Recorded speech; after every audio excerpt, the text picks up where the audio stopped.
ke dalam kerajaan-Mu Tuhan. Nuah, Ya Kak. Bapak, aku percaya bukan satu kebetulan kami ada di tempat ini. Kami percaya Engkau yang menarik saudara kami Nuah. Karena Yesus berkata, bukan kami yang memilih Engkau, tapi Engkau yang memilih kami. Shalom Bapak Ibu dan saudara-saudara yang dikasihi Tuhan Yesus Kristus. Penyesatan memang ada, tetapi cilakalah mereka yang membuat penyesatan itu. Iblis hadir menyerupai domba, tetapi oleh hikmat dan kasih karunia Roh Kudus yang menyertai kita, dari buahnya lah kita boleh mengerti dari pengajaran-pengajaran yang diberikan kepada setiap orang. Kita simak setiap video yang ada dengan membuka hati, membuka mata, dan membuka telinga, supaya kita beroleh pengajaran dan pembelajaran dari setiap apa yang boleh kita simak. Allah ciptakan sebagai tanda bahwa Allah itu kasih. Sejak kekekalan, Allah itu sendiri, Sang Bapa itu sendiri berdiam dengan roh dan firman-Nya, itu saling mengasihi. Tetapi Ia menciptakan objek lain, yakni alam semesta ini di luar daripada dimensi Dia untuk mengaliri kasih-Nya itu. Karena Allah adalah kasih. Selain daripada Allah adalah kasih, Allah itu adalah kekal. Jadi bumi ini Dia ciptakan, kemudian Dia menciptakan manusia, itu adalah sebagai tanda kasih-Nya. Karena Dia memiliki kasih. Karena Dia memiliki kasih yang kekal itu, maka Dia memiliki atau menciptakan objek untuk dikasihi. Yaitu siapa? Manusia. Jadi penciptaan manusia, alam semesta langit dan bumi itu dilakukan oleh Allah adalah untuk bagaimana Ia menyatakan kasih-Nya itu. Jadi Allah kami itu tidak pernah menciptakan manusia untuk dimatikan atau tidak pernah menciptakan manusia dengan membawa agama. Manusia pertama yaitu Adam itu tidak diberi agama. Manusia Adam yang pertama itu tidak diberi doktrin. Adam, manusia pertama diciptakan, itu tidak diberitahu bahwa ini loh, aku loh, enggak. Jadi manusia itu diciptakan yang membagi kasihnya diberikan dengan kehendak bebas atau free will. Kehendak yang benar-benar bebas. Dimana dengan kehendak bebas itu Adam dan Hawa bisa bertindak dengan kemauan mereka sendiri. Tapi ya, karena Allah itu menciptakan manusia dengan kehendak bebas, namun manusia itu memilih untuk menyalahgunakan kehendak bebasnya dengan berpihak kepada dosa. Nah, dosa inilah yang menyebabkan keterpisahan antara Allah dengan manusia. Gitu. Jadi Allah kami tujuannya menciptakan itu tidak dengan menciptakan agama, menciptakan kekhalifahan, membuat sesuatu, bukan. Adam itu diciptakan untuk membagi kasihnya. Itu bro. Mute dulu Komaran. Mute dulu. Di mute. Lanjut.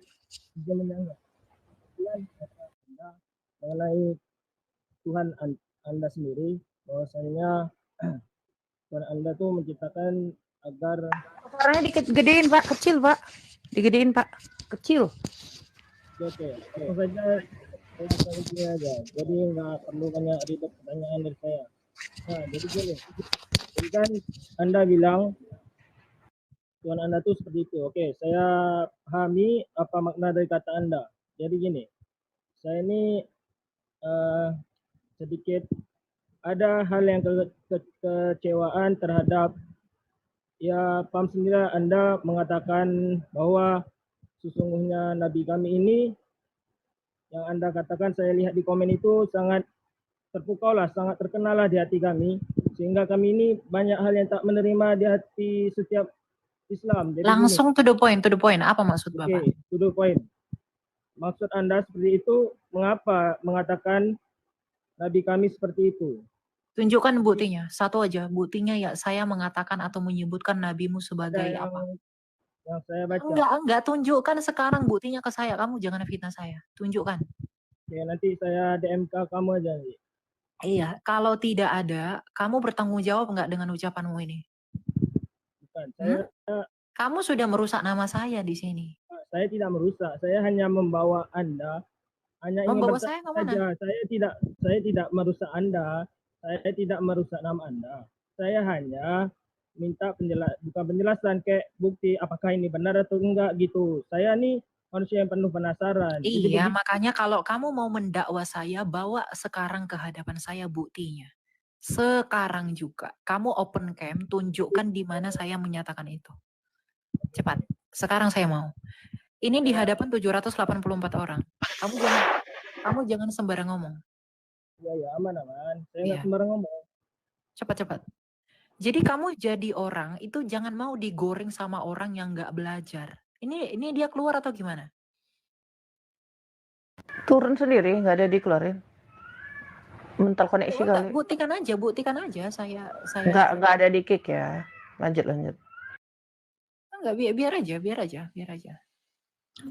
Halo, assalamualaikum. Ya, Ini silakan Pak. siapa nih yang ngomong? Ini bentar dulu nih. Satu-satu antri.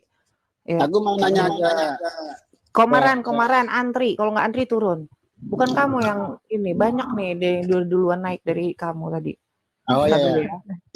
Di mute dulu. Nggak tertib. Kalau nggak gitu nggak tertib orang ini. Karena kecil. Ina silakan. Ina Kristen Islam. Shalom. Ina. Nggak nyaut saya turunkan ya, karena ini udah dipanggil beberapa kali nih. Niel silakan Niel. Satu. Nggak jadi sekarang. Niel ada yang mau disampaikan Niel ya, silakan. Niel. Selamat pagi semuanya. Iya pagi. Oke, baik. Pertama-tama saya perkenalkan diri dulu, nama saya Niel dan saya manusia tersesat. Kedengaran? Dengar, silakan Pak, lanjut aja. Oke. Allah Sang Bapa di ajaran Kristen menciptakan manusia pertama itu adalah Adam dan Hawa. Adam dan diambil dari tulang rusuk si Adam itu Hawa. Benar kan? Selesaikan aja dulu berbicara Pak. Jangan dulu mencari pembenaran dari kami, lanjutkan dulu aja sampai selesai. Oke, siap. Adam dan Hawa ini mempunyai anak berapa? Ada banyak Pak anak-anaknya, cuma yang dicatatkan oleh Musa itu Kain dan Habel digantikan oleh Set karena dibunuh oleh Kain. Oke. Terus saya lanjutkan. Iya silakan. Santai aja Pak, nggak usah seperti pengacara. Silakan. Berarti Kain dan Habel. Kain dan Habel sudah mati digantikan oleh Set. Oke, berarti sudah mati tinggal Set.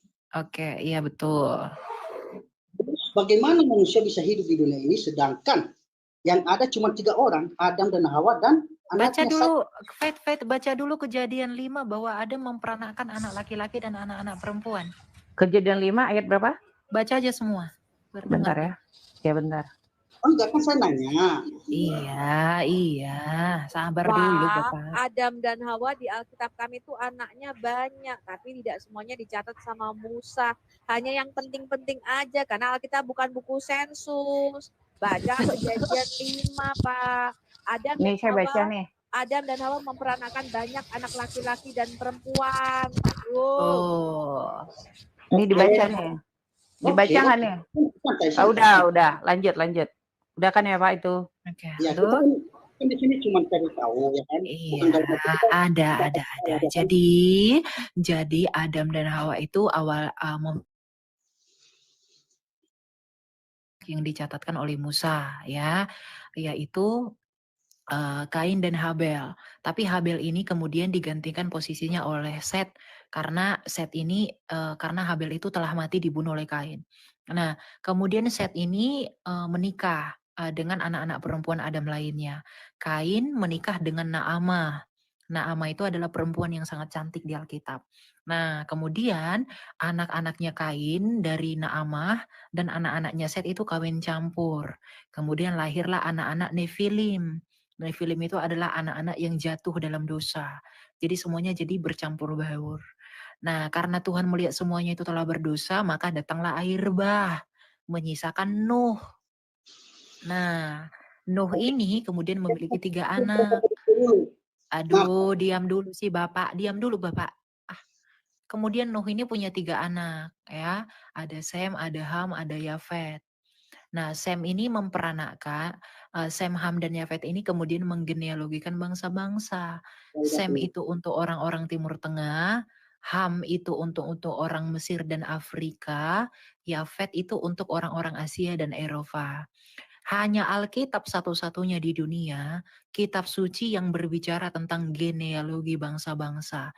Nggak ada yang lainnya. Hanya Alkitab, itu fakta yang tidak bisa dibantah. Hanya Alkitab yang menjabarkan genealogi bangsa-bangsa dari sejak Adam secara detail sampai kepada Nuh. Gitu. Jadi ada urutannya, Pak. Dari Adam, kemudian Kain Habel, Habel mati diganti Set, kemudian anak-anak Kain, Kain menikah dengan anak perempuan Adam, dengan Naama ya, kemudian Set juga menikah lagi dengan anak perempuan Adam yang lain, kawin campur, lahirlah semua orang berdosa. Nah, orang berdosa itu kemudian jahat di mata Tuhan semuanya, kemudian tinggal Nuh sebagai orang benar, maka semuanya di bumi hanguskan dengan peristiwa air bah. Nuh memperanakkan 3 anak, ada Sem, Ham, dan Yafet. Sem memperanakkan orang-orang di Timur Tengah, Ham itu memperanakkan orang-orang Mesir dan Afrika, Yafet itu orang-orang Asia dan orang-orang Eropa. Gitu, Pak. Oke, berarti Adam dan Hawa ini mempunyai banyak anak ya? Iya, betul. Itu mereka saling nikah. Iya, saling menikah. Perkawinan saudara itu incest. Iya, perkawinan saudara. Iya, iya betul. Makanya mereka jatuh ke dosa. Iya, perkawinan saudara. Saat itu perkawinan saudara itu tidak masalah, Pak. Hawa aja diambil dari tulang rusuk Adam, artinya Hawa pun dari darah Adam. Tapi tetap kok dinikahi oleh Adam. Kawin. Jadi nggak masalah. Pernikahan saudara itu nggak masalah. Perkawinan saudara tidak masalah. Hawa aja dari Adam loh, Pak. Dari darah Adam. Kan Hawa diciptakan dari tulang rusuknya Adam. Dari Adam juga diambil. Berarti sekarang di ajaran Kristen itu dipersilakan nikah saudara? Ya enggak boleh, karena itu sekarang moralnya sudah berbeda. Waktu itu ya Pak, DNA-nya manusia tidak seperti sekarang. Pernikahan itu tidak diperbolehkan ketika hukum Taurat turun pada zaman Musa di Imamat 18. Itu baru diatur ketika manusia jatuh ke dalam dosa, maka udah banyak penyakit turunan, kutuk itu masuk. Sehingga kalau kawin dengan orang yang sedara atau terlalu dekat hubungan sedaranya, itu akan terjadi terjadi penyakit turunan, ngerti ya? Kita ini memang Alkitab mengatakan di Kisah Rasul 17 ayat 26, seluruh manusia di bumi itu diciptakan hanya dari satu darah, darahnya Adam. Memang kita ini semua sedarah, Pak. Kalau Bapak merasa Bapak turunan monyet, ya itu deritamu. Berarti kita berbeda spesies, ya. Tapi Alkitab mengatakan seluruh manusia di dunia ini satu darah, kecuali Yesus, karena Yesus tidak lahir dari hubungan biologis laki-laki dan perempuan, sehingga Yesus itu tidak mempunyai darah Adam. Satu-satunya yang di dalam tubuhnya itu tidak mempunyai darah Adam hanya Yesus. Walaupun dia lahir dalam rupa manusia, tapi dia nggak mempunyai darah dari Adam yang diturunkan dari Bapa. Ngerti ya Pak ya? Oke, ngerti. Oke, saya sudah ambil poin di sini, berarti yang tidak kena darah Adam itu cuma Yesus Kristus. Karena dia adalah firman dari Sang Bapa. Benar kan? Iya. Ini Bapak ini Kristen apa Islam sih? Kan saya udah bilang, saya manusia tersesat. Enggak, Bapak tuh Kristen apa Islam? Enggak jelas banget, heran gua malu. Enggak, saya enggak, Pak. Di KTP Bapak agamanya apa, Pak? Saya sudah bilang, saya manusia tersesat. Saya enggak agama. Pak, Bapak punya KTP kan, Pak? Di KTP Bapak apa yang tertulis agamanya, Pak? Kalau saya banyak agama. Di KTP Bapak deh ya, di KTP tertulis 5 agama, Pak. Saya banyak agama. Enggak. Kita kan cari menang di sini. Boleh enggak? Pak, gini, Pak. Pak, kami kan menghargai Bapak. Boleh nggak Bapak menghargai kami juga? Oke. Boleh nggak? Tolong jawab pertanyaan kami. Di KTP Bapak tertera agamanya apa, Pak? Silakan jawab. Kalau agama saya Konghucu. Di KTP Konghucu? Iya. Jangan berdusta ya. Oke, tapi ini saya tanya dulu, Pak. Ada berapa ritus Konghucu, Pak? Jangan tanya agama saya. Kan saya saya pengen tanya, memastikan aja. Ada berapa ritusnya, Pak? Bentar dulu. Saya mau konfirmasi aja. Ada berapa ritusnya? tenang dulu. Kan Mungkin kita nggak Ya, praktek nggak usah kali, walaupun begitu. Konghucu. Ada Enggak, berapa? mungkin dia nggak Halo, praktek halo, kali. halo. Bapak cuma KTP doang kali Konghucu ya, tapi ya, nggak ya, KTP nggak doang, cuma praktek. KTP. Iya, iya, iya benar, Tapi benar. nggak praktek dia udah. Terlalu banyak yang begini tuh. Iya, iya benar. Yang Halo. kayak Dia udah. terlalu banyak yang begini tuh. Iya, saya cuma Konghucu KTP agamanya. Nah, sekarang tadi banyak saya sudah ambil poin. Berarti yang tidak kena darah Adam dan Hawa itu cuma Yesus Kristus. Benar kan? Iya betul. Oke. Di ajaran agama Kristen, adakah yang meyakinkan manusia di dunia ini akan masuk surga? Halo jelas. Yesus itulah firman Allah yang menjadi manusia. Dialah manusia yang pertama kali bangkit dan sekarang ada di sorga. Bapak, Nabi Bapak bangkit nggak di Konghucu? Jangan saja agama saya, kita lagi ngebahas. Ya, kan ini Iya Pak. Konghucu. Satu-satunya manusia yang pernah bangkit dari kematian siapa saya tanya? Kok saya pernah pergi itu ya, waktu itu kita doa lagi ke China. Saya itu pergi, sebentar Pak. Saya itu pergi ke kuburannya Konfusianisme. Dia punya anak tuh. Konfuce, anaknya kalau nggak salah Kong siapa gitu. Ada kuburannya semua Pak. Kita ke kuburannya. Nah, kalau Kongguan, kalau cicitnya si Kongguan itu ada di Jawa Pak cicitnya. Kongfuse, Kong Sapa, Kong Zi, apa Kong Sapa gitu loh. Gue lupa deh namanya. Kongguannya tuh ada di Indonesia Pak. Tuh Bapak kalau lebaran kan beli tuh roti Kongguan, itu ngerti kan? Ah itu keturunannya Kongfuse. Kongfuse mati Pak, kuburannya ada. Saya ke kuburannya waktu itu. Ibu lebih paham agama saya daripada saya ya. Paham lah. Bukan saya paham. Saya Gimana tahu sih? Bapak ini lucu. Bapak ini lucu loh. Ya, kita ke tempat Shanghai ibadah ke beberapa Pak, tempat kota pada ibadah waktu Konghucu namanya apa Pak? Dia Saya kongsi tahu, jadi-jadian dia ini. Enggak, Konghucu tanya dulu. jadi-jadian. Bapak selalu ibadah di suatu tempat namanya apa Pak? Kongguan. Konghucu dijadian dia, Konghucu. Iya, udah turun Pak. Tapi katanya Udahlah Pak. Udah. Penipu nggak usah dilayani ya. Ini banyak yang lebih jujur kita ini. Silakan lanjut ini dengan siapa ya? Sayur dulu. Dengan silakan Pak DXX ya.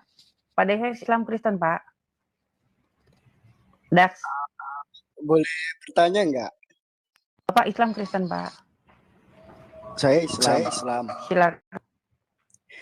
Ini pertanyaannya. Sebelum Yesus disalib tuh kan berarti belum ada gereja gitu ya. Nah, karena jadi simbolnya gereja itu kan salib tuh. Iya enggak? Iya apa salah? Belum ada gereja karena arti gereja itu orang yang dipanggil keluar. Lalu bagaimana? Gedung Gereja belum salib ada. yang nggak pakai simbol salib. Iya. Kristen mula-mula itu simbolnya ikan, Pak. Oh, Namanya simbolnya ikan ya. Simbolnya ikan. Iya. Oh. Kristen itu simbolnya ikan. Terus? Jadi waktu di zamannya Yesus Kristus itu orang Kristen itu beribadahnya tetap di gereja juga ya? Sinagoga namanya, di sinagoga. Di tempat ibadahnya orang Yahudi. Pada waktu itu kita sampai tahun 135 sebelum pemberontakan Simon Bar Kokhba, semua orang Kristen beribadah di sinagog-sinagog. Kita itu Kristen itu adalah bagian dari agama Yahudi, Pak. Karena kita orang Yahudi. Betul. Di Namanya sinagog. sekte jalan lurus ya. Jadi Kristen itu adalah bagian daripada sekte Yahudi seperti Farisi, Saduki, orang Selot. Ya, semua Kristen itu ibadahnya di Yahudi, di sinagog Yahudi. Oke, apa yang mau Bang tanya? Oke, thank you, terima kasih. Segitu doang. Udah gitu doang. Ya udah, itu doang. Terima kasih. Saya turunkan ya Pak. Makasih sudah bertanya. Silakan lanjut ke Cikgu. Silakan Cikgu. Halo Bang. Silakan Cikgu mau bertanya silakan. Iya, yang pertama aku hanya salam aja buat Kak Elia ya. Yang kedua Salam, Kak, mau salam bertanya. paus dong, kasih dia paus. Enggak. Ini Bu Sofi. Iya, Silakan. aku memang betul loh. Aku nggak memuji Kak ya, memang salut luar Kamu biasa. Kristen apa Muslim? Kristen Kak. Kristen lah ya. Kalau Muslim pasti nggak mungkin memuji Elia ya kan? Pasti maki-maki. Iya.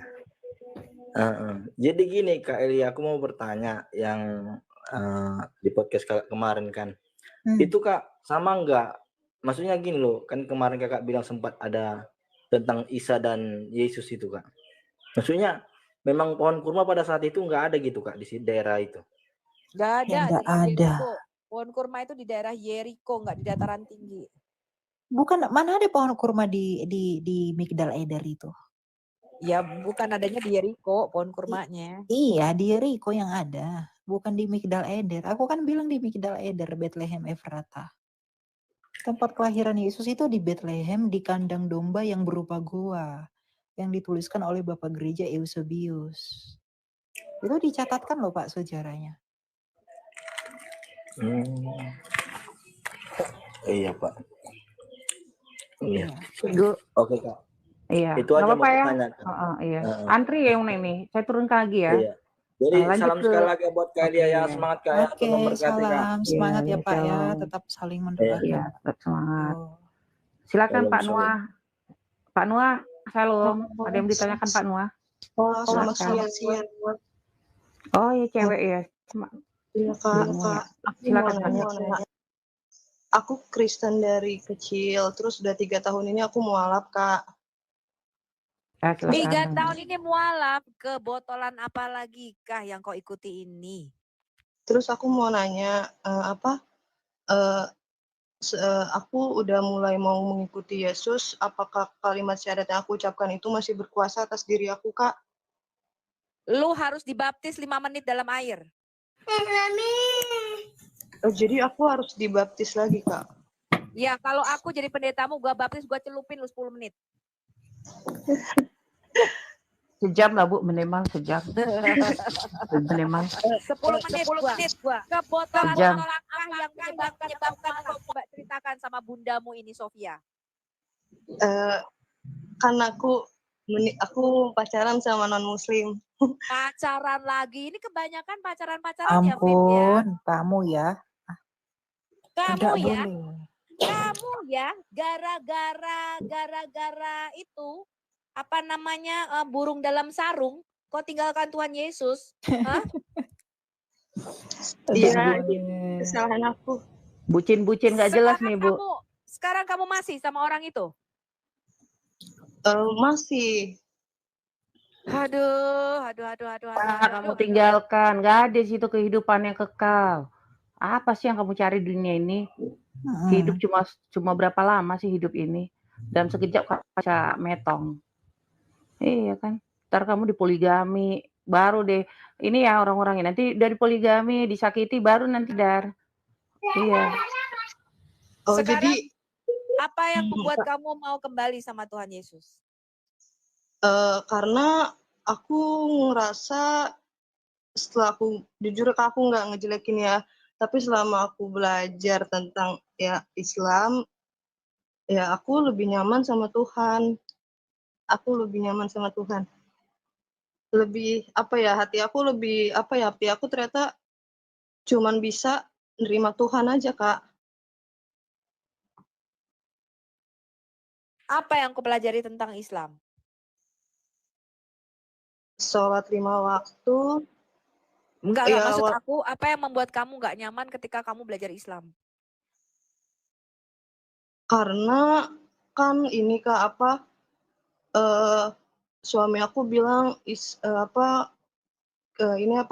suami aku bilang katanya kalau misalnya Islam itu begini-begini ajaran paling benar bla bla bla gitu Kak, panjang lebar, tapi aku nggak ngelihat itu di dalam diri suami aku gitu. Apa yang dia bilang nggak sesuai sama apa yang di ajaran agama dia bilang, nggak sesuai sama diri dia. Kau baca Al-Quran nggak? Aku suka lihat-lihat di internet, soalnya soalnya aku nggak ngerti kalau Al-Quran yang suami aku punya. Emang sih ada terjemahannya, cuman saya jarang buka soalnya suami saya juga nggak pernah baca Al-Quran. Soalnya saya nggak pernah dituntun juga sih, Kak. Suami kamu aja botol, nggak pernah baca Al-Quran, nggak ngerti artinya. Ini orang botol menuntun orang botol, sama dengan orang buta menuntun orang buta. Bagaimana bisa? Nabinya aja nggak bisa baca. Sekarang kalau kamu sudah menikah dengan dia dan kamu sekarang mualaf. Sekarang kamu mau kembali sama Tuhan Yesus. Terus apa yang bisa kita lakukan kalau udah terlanjur basah begini? Coba. Iya, maksudnya pertobatan itu masih ada nggak buat aku? Ada. Gini. Kalau kamu kan sudah pernah dalam Kristen, kamu sudah pernah mengecap kasih karunia itu. Tapi kamu kemudian meninggalkan kasih karunia itu dan beralih kepada ilah lain. Ya. Dan sekarang kamu mau kembali lagi. Artinya gini, kamu mau datang lagi kepada Tuhan, itu bukan hasil usahamu. Itu adalah Roh Kudus yang menarikmu kembali. Artinya Roh Kudus itu masih bekerja dan mau berkarya di dalam kamu. Kamu kalau kalau kamu katakan tadi kamu tidak diajarin bla bla bla, ya udah nggak apa-apa. Itu yang lama. Itu kalau kamu mau meninggalkan, tinggalkan saja. Kalau kamu mau meninggalkan ya. Tapi kalau kemudian apakah masih ada pengampunan kepada saya? Masih ada. Ya, tapi kalau kamu sudah nanti menjadi Kristen, kamu jangan tinggalkan lagi. Menurut penulis surat Ibrani, kalau kamu 2 kali meninggalkan kasih karunia itu,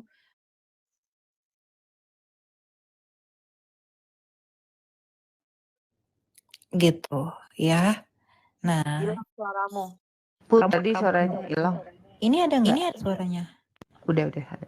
Oke. Nah, jadi kamu datang ke gereja terdekat, atau mungkin nanti ke gereja terdekat dari kamu lah.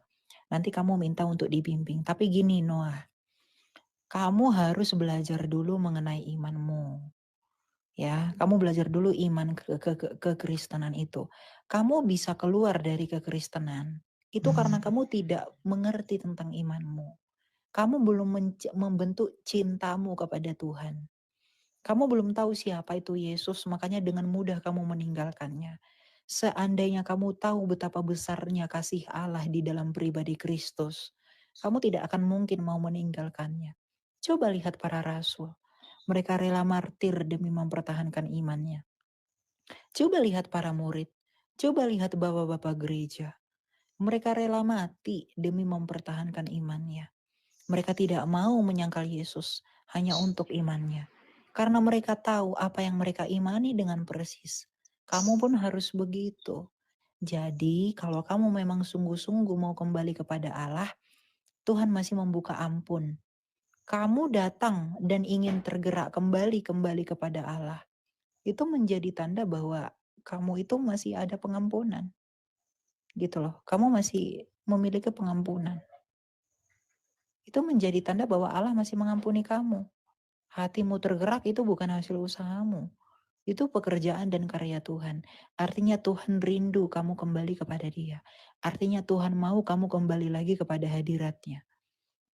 Jadi datanglah tetapi belajarlah agar kamu tahu apa yang kamu percayai. Kalau kamu memang sungguh-sungguh ingin menjadi Kristen kembali, saya menawarkan pelayanan saya di ministry saya. Di ministry saya, nanti kamu akan saya bimbing di sana. Iya Bang? Oh udah. Oke, gitu ya. Ya, aku mau pergi dulu. Thank you. Thank you Bu Sofi. Kemana? Wah, bentar. Wah. Puji Tuhan. Itu aja ya Noah ya. Nanti saya ini ya. Iya Kak, makasih Kak.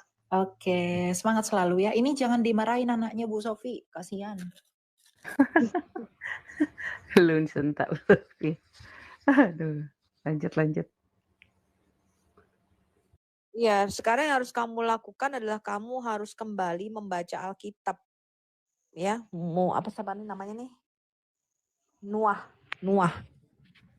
Iya. Jangan tunggu nanti untuk kembali kepada Tuhan. Karena kita nggak tahu dalam sedetik apa yang akan terjadi. Semenit. Benar nggak Bu Sofi? Jangan tunggu Iya, betul. nanti-nanti. Kalau kamu udah sadar ya itu karena tuntunan Roh Kudus, saya percaya seperti itu. Gitu, kamu sudah mengerti sekarang. Iya, Jangan tunggu nanti, ngerti. jangan tunggu lama-lama.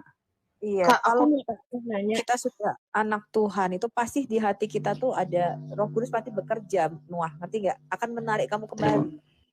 Terima Nggak bisa kasih pergi Roh slotnya, Kudus. host. Ya bentar Mau Pak pulang Dadang, ini dulu. Noah masih Diam dulu. Diam Iya, dulu Pak Dadang. pulang dulu ya, Kecilin makasih. aja layar Ibu, Bu. Layar Ibu digedein, Bu, biar kelihatan kan. Silakan Noah mau nanya apa? Iya, aku mau nanya. Jadi kalau kan aku udah dalam hati aku udah percaya sama Tuhan, tapi aku belum dibaptis, berarti 2 kalimat syahadat itu masih berpengaruh di hati aku atau aku tetap masih ada ini ya penghalang aku sama Tuhan. Kalau aku Bu, belum dibaptis. dia perlu nggak sih ngucapin seperti Roma 10 ayat 9 sampai 10 itu, Bu? Ya, Kalau orang yang begini kamu harus kan, Bu? menerima Yesus sebagai Tuhan dan Juru Selamatmu pribadi. Setelah itu nanti kamu di daerah mana ya? Kamu nanti bisa kontak Faith atau DM saya. Nanti kita arahkan kamu ke gereja mana supaya kamu dan suamimu bisa dibimbing untuk menerima Yesus kembali dan dibaptis. Kak, boleh bantu jawab nggak? Mana Noah? Bentar dulu, bentar ya. Bentar. Untuk Kanua aja. Iya, bentar dulu. Gitu. Iya, bentar. Noah di daerah mana ya? Jakarta atau mana? Depok. Aku masih dekat. Nanti gini aja, kamu nanti DM saya boleh, karena saya kebetulan di Jakarta. Jadi kan lebih gampang untuk untuk kontak-kontaknya Bu Sofi ya. Lebih baik begitu Bu Sofi, atau Ibu Sofi langsung gimana Bu? Boleh sama Faith juga boleh yang di Indo aja. Ya, karena kan sama-sama masih deket ya. Ya kamu DM saya aja nanti ya, kamu follow saya aja gitu. Iya. Berarti aku masih ada penghalang ya aku sama Tuhan, belum intim ya Kak? Ya, kamu harus baca Alkitab lagi, kamu harus ulang lagi, dan kamu harus belajar lagi tentang kekristenan. Dari nol lagi, dari nol. Ya. Oh. Baik Kak. Kamu tapi harus didoakan ini kamu dan suamimu. Kalau kayak gini Bu bisa didoain nggak sih Bu kalau online begini Bu? Bisa kan? Kalau kamu mau menerima Yesus sebagai Tuhan, kamu gimana gitu Noah? Sekarang gitu. Asal kamu udah siap, udah yakin. Gini ya, saya sering sekali saya bilang juga sama orang-orang di live streaming saya, kalian itu kenapa selalu sadar itu ketika udah punya masalah baru kalian sadar. Kenapa ketika kalian keadaan baik-baik saja, kalian nggak sadar gitu loh. Dengan gampangnya kalian meninggalkan Tuhan hanya karena cinta manusia. Sementara ya, cinta manusia itu nggak ada yang kekal. Bahkan cinta orang tua kita pun itu bisa luntur. Tapi kalau cinta Tuhan, kalau kamu cinta Tuhan itu kekal. Ya. Benar nggak Bu Sofi? Gitu loh. Buat kita-kita di sini gitu ya, jangan terjebak dengan cinta manusia gitu loh. Tuh. Jadi sekarang udah sampai nikah gitu. Iya. Nah, sekarang gini Noah, kamu kan suami kamu kan masih agama yang berbeda. Dia kan tidak meyakini yang sama dengan kamu. Apakah kamu siap untuk memikul salib itu gitu? Ketika kamu katakan bahwa aku mau kembali kepada Yesus, kamu siap nggak? Jangan kamu nanti cuma panas-panas kayak ayam ya. Sekarang kamu bilang gini, gitu loh. Kalau saya jujur saya bilang, kita bukan anak gampangan gitu loh. Ketika kita mengambil suatu keputusan, pegang gitu loh untuk keputusan itu gitu loh. Untuk jangan main-main gitu ya Bu ya, karena kita ini berjanji dengan Tuhan. Kita melakukan apa? Perjanjian dengan Kristus, bukan main-main ya. Benar nggak Bu Sofi? Itu. Iya. Kalau kamu mau udah siap didoakan sekarang, Bu Sofi akan doakan kamu gitu loh. Iya, aku udah siap. Aku udah siap. Faith aja, Faith, bimbing dia terima Tuhan Yesus dulu supaya. Enggak Bu Sofi Bu, saya sungkan saya kalau ada yang lebih senior. Nggak usah apa-apa. Roma 10. Iya. Ya, Roma 10 ayat 9 sampai 10 ya. Ini ayat yang ya, bentar ya. Tolong di-mute dulu ya, saudara-saudariku. Ini ya. Saya mau bacakan dulu Roma 10 ayat 9 sampai 10 ya. Bentar, saya bacakan. Beginilah firman Tuhan ya, untuk setiap kita orang ya, setiap kita yang di sini. Sebab jika kamu mengaku dengan mulutmu bahwa Yesus adalah Tuhan dan percaya dalam hatimu bahwa Allah telah membangkitkan Dia dari antara orang mati, maka kamu akan diselamatkan. ayat 10. Karena dengan hati orang percaya dan dibenarkan, dan dengan mulut orang mengaku dan diselamatkan. Itu ya. Kamu udah dengar ya? Siapa namanya, Nuah ya? Dengar, Kak. Nuah, ya Nuah. Nuah, sekarang saya bertanya kepada kamu ya, Nuah, apakah kamu siap untuk didoakan kembali ya kepada Tuhan kita Yesus Kristus? Saya Siap, berdoa Kak. padamu, tidak ada paksaan, tidak Iya. ada rekayasa, enggak ada di sini ya. Iya, Tidak Kak. pernah memaksa gitu. Aku mau nanya, Kak. Aku udah Iya, 2 apa, bulan Nuah? ini berdoa sama Tuhan sambil nangis-nangis. Itu Tuhan dengar doaku kan ya, Kak, ya? Kalau kamu, Tuhan Yesus bilang apa? Tuhan Pasti Yesus didengar. selalu dengarkan doa kita. Iya. Bahkan ya orang nggak percaya pun ya, kalau dia memakai nama Yesus itu berkuasa, benar nggak Bu Sofi? Itu berkuasa gitu. Itu kita orang yang tidak percaya, dia bisa membuktikan itu. Apalagi kita orang percaya gitu loh. Ya dan amin gitu loh. Begitulah Noah. Sekarang kalau kamu percaya dengan kasih karunia itu dan kamu mau kembali kepada Tuhan, saya tanya kembali pada kamu, apakah kamu mau didoakan kembali untuk menerima Yesus sebagai Tuhan dan Juru Selamat kamu kembali? Mau, Kak. Mau Oke, banget. nanti ketika nanti saya katakan kamu ikuti kata-kata saya, nanti kamu ikuti ya. Iya, Kak. Kita berdoa dulu ini bersama-sama ya. Mari saudara-saudariku yang di live streaming ini kita bersatu dalam doa. Allah Bapa kami juga, Allah yang kami sembah di dalam nama Yesus Kristus Tuhan kami. Terima kasih Tuhan untuk siang ini Tuhan kami boleh berkumpul di live streaming Bu Sofi Tuhan. Terima kasih Tuhan untuk kasih karunia-Mu atas hidup kami Tuhan, pribadi lepas pribadi Tuhan. Terima kasih Tuhan, bukan satu kebetulan Tuhan kami berada di live streaming ini Tuhan dengan saudari kami Nuah Tuhan. Terima kasih Tuhan, kami tahu Tuhan itu karena kasih karunia-Mu Tuhan, itu karena pekerjaan Roh Kudus dalam hidup dia Tuhan. Jikalau dia pernah melakukan kesalahan Tuhan dalam hidupnya Tuhan, Bapa ampunilah saudari kami ini Tuhan. Bapa Engkau yang membawa dia kembali kepada jalan-jalan-Mu Tuhan. Saat ini kami berdoa Tuhan, biarlah kiranya Tuhan Engkau membawa saudari kami ini Tuhan kembali kepada kasih karunia itu Tuhan. Kau luruskan kembali jalan ya Tuhan yang pernah serong Tuhan. Bawa dia kembali Tuhan kepada jalan kemuliaan yang Kau siapkan untuk masa depannya dan keluarganya Tuhan. Terima kasih Tuhan untuk saudari kami ini Tuhan. Nuah, kamu ikuti perkataan saya ya. Iya, Kak. Silakan kamu berdoa meminta ampun kepada Tuhan kita Yesus Kristus. Bapa kami di surga. Bapa kami yang di surga. Terima kasih Tuhan. Terima kasih Tuhan. Untuk kasih karunia-Mu Tuhan. Untuk kasih karunia-Mu Tuhan. Terima kasih Tuhan, Kau telah mati di kayu salib Tuhan. Terima kasih Tuhan, Kau telah mati di kayu salib. Untuk dosa dan kesalahanku Tuhan. Untuk dosa dan kesalahanku Tuhan yang begitu banyak. Ampuni Tuhan dosa dan kesalahanku Tuhan. Ampuni Tuhan dosa dan kesalahanku Tuhan. Kalau aku pernah mendukakan Roh Kudus, ampuni segala dosa dan kesalahanku Tuhan. Jika aku pernah melukai Roh Kudus, ampuni aku Tuhan. Bapa, biarlah kiranya kasih karunia-Mu Tuhan kembali dalam kehidupanku Tuhan. Kiranya kasih karunia-Mu. Aku percaya kepada Tuhan Yesus Kristus. Aku percaya kepada Yesus Kristus. Sebagai Tuhan dan Juru Selamatku.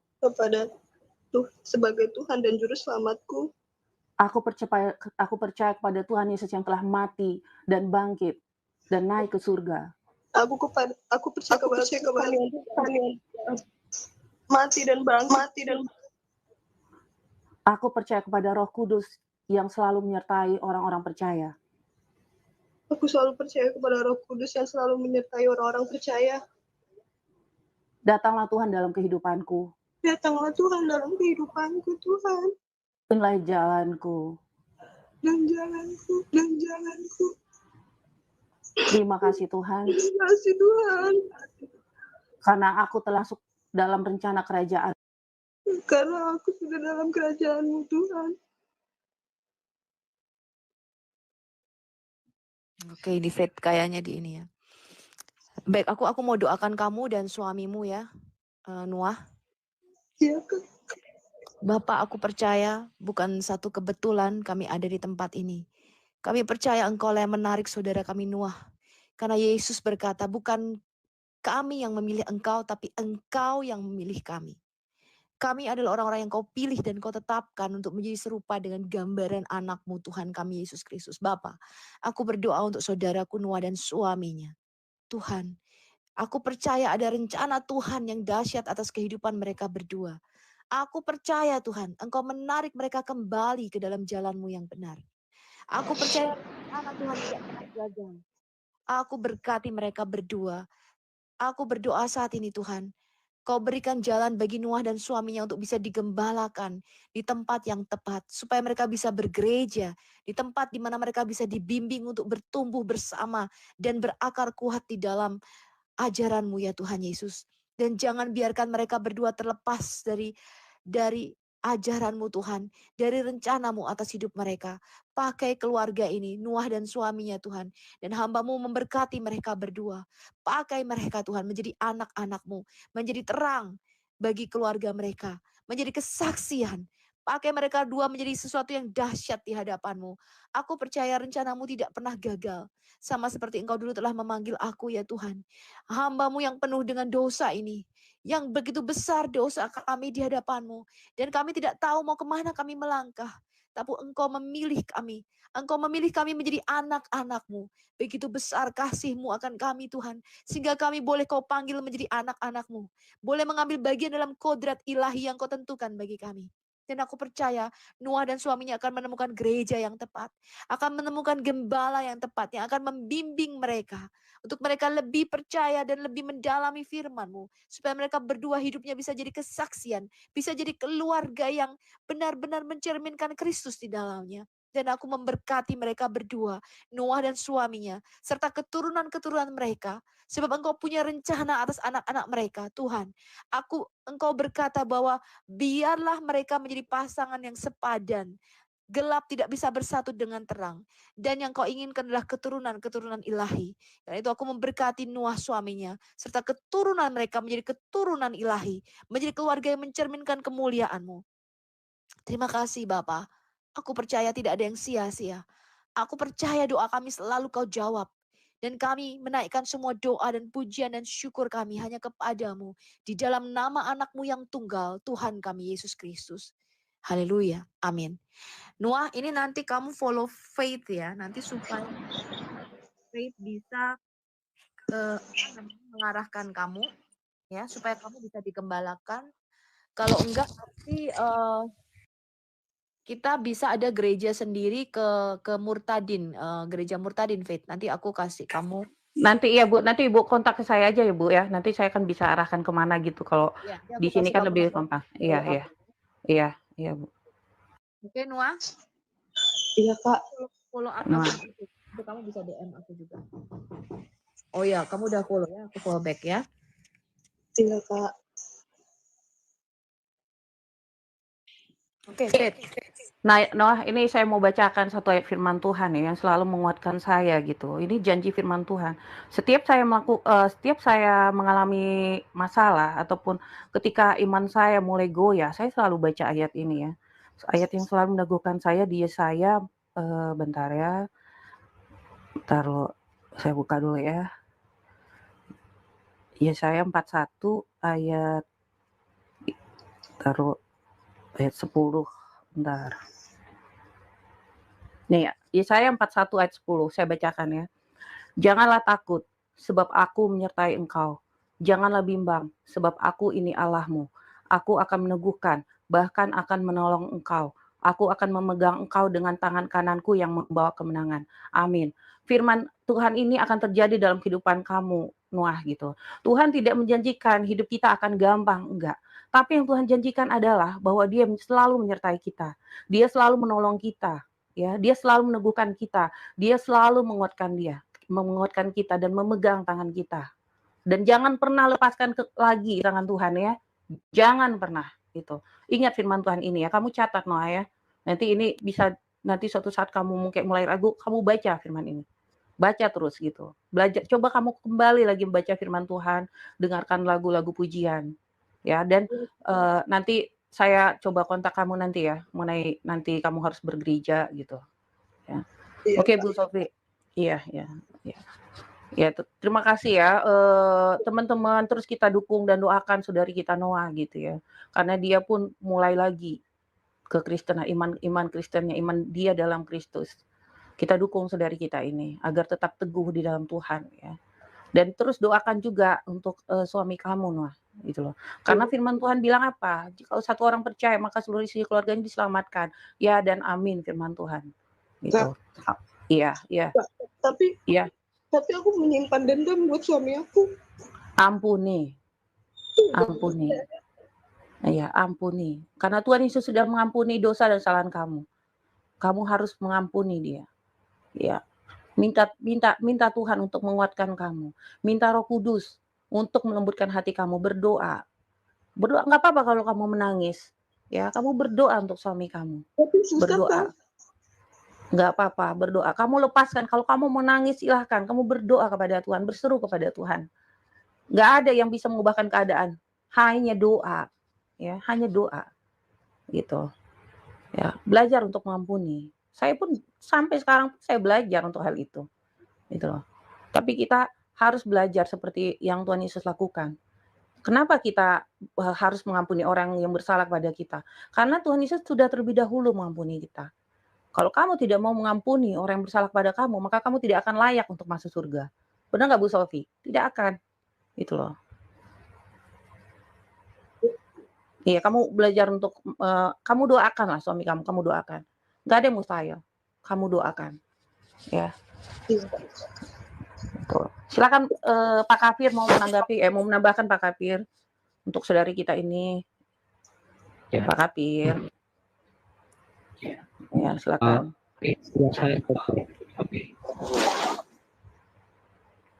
Kedengar nggak suara saya nih, Sis? Dengar. Lanjut. Iya. Ya, Sis Noah ya, selamat datang kembali di dalam rangkulan Tuhan Yesus ya. Kita semua sangat bersukacita. Ya, halangan memang datang dari kita sendiri terkadang ya, karena kita belum bisa membuka diri sepenuhnya bekerjanya Roh Kudus itu. Sehingga bahkan ketika kita sudah menerima Tuhan, yang sangat sulit itu apa? Hal mengampuni. Maka di dalam pengajaran Tuhan itu ada pengingat mengampuni itu batas waktu. Bahkan dikatakan kalau ingin kita diampuni dosa-dosa kita, kita harus mengampuni dulu. Kita juga harus mengampuni. Pengampunan itu seperti gerbang di mana kita akan membawa pada keselamatan. Gerbang kita sempit karena kita tidak bisa mengampuni. Kita menghilangkan ya penghalang yaitu dendam kepada orang lain, itu seperti halnya kita itu menyingkirkan jalan keselamatan. Bahkan dalam hal segi pengampunan di dalam keluarga ya, itu kalau seandainya masih terjadi dendam ya, itu menghalangi kita ya, dikatakan itu seperti penghalang untuk kita bisa melihat dengan jelas Tuhan itu. Makanya sebisa mungkin sebagai anak Tuhan kita harus berbeda dengan orang dunia. Orang dunia mengatakan apa? Ada musuh jangan lari, ya. Tetapi musuh jangan dicari. Nggak bisa seperti itu. Ya, musuh tidak bercari. Kalau ada musuh jangan lari. Kekristenan tidak seperti itu. Kekristenan harus betul-betul sih. Ya, kita mengasihi sesama. Sesama itu siapa? Siapapun itu. Bahkan ada satu pengajaran Tuhan yang sangat luar biasa, sangat sulit dilakukan oleh orang dunia. Apa itu? Mengasihi musuh. Ya, mengasihi musuh. Tapi kita harus mampu itu. Ya, lakukan itu. Pasti ada kelegaan. Karena pengajaran di dalam Tuhan itu apa? Untuk membebaskan kita dari segala perbudakan. Perbudakan apa? Perbudakan dari nafsu kita sendiri, termasuknya. Itu sih ya. Terima kasih ya. Iya, Pak.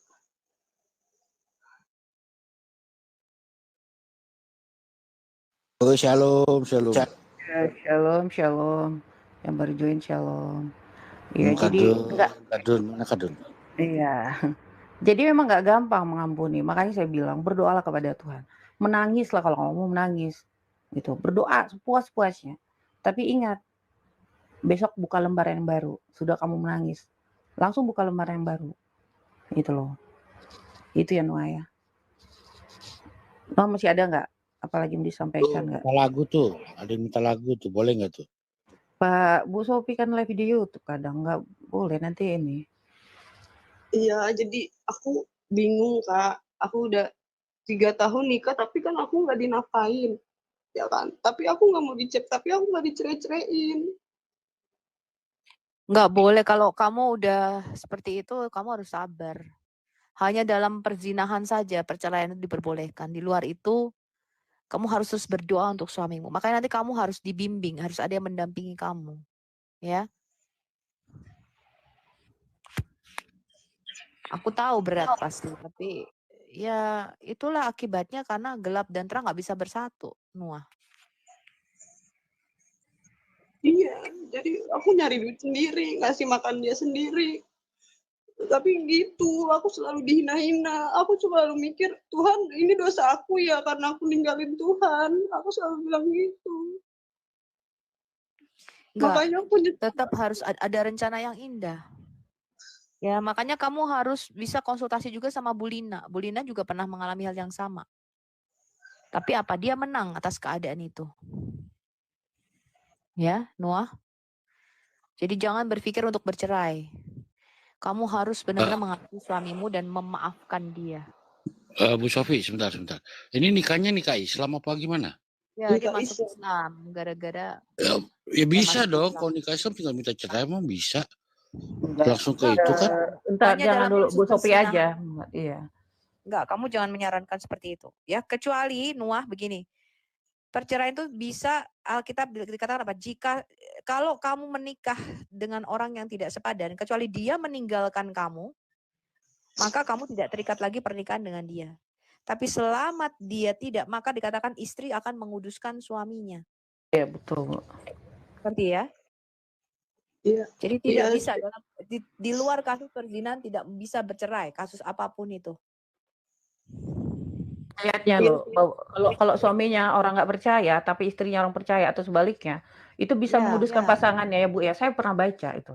Ya, kamu harus berdoa untuk pasanganmu itu. Aku tahu ada rencana Tuhan buat kalian. Nggak mungkin Tuhan nggak punya rencana, ya. Makanya nanti kamu bisa DM atau enggak kasih ke Bu Lina, biar kamu bisa konseling sama Bu Lina. Nanti kamu bisa diarahkan ke gereja terdekat oleh Bu Lina Wijaya, ya Noah. Iya, kasih Kak, makasih Kak. Oke, ya oke. Ya, kita gantian dulu ya. Nanti kamu bicara di luar ini aja.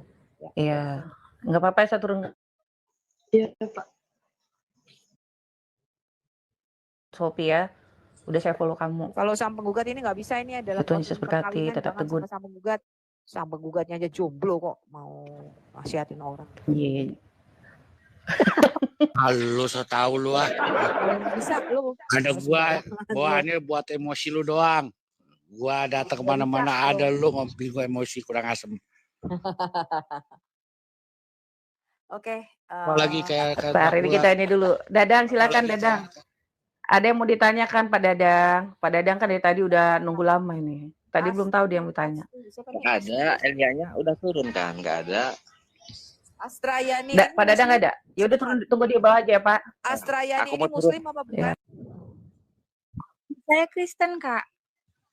Oh, ada yang mau ditanyakan nggak Bu? Kita kasih slot 3 ya untuk Muslim. Oh, Ibu iya. mau nanya sesuatu atau bagaimana Bu?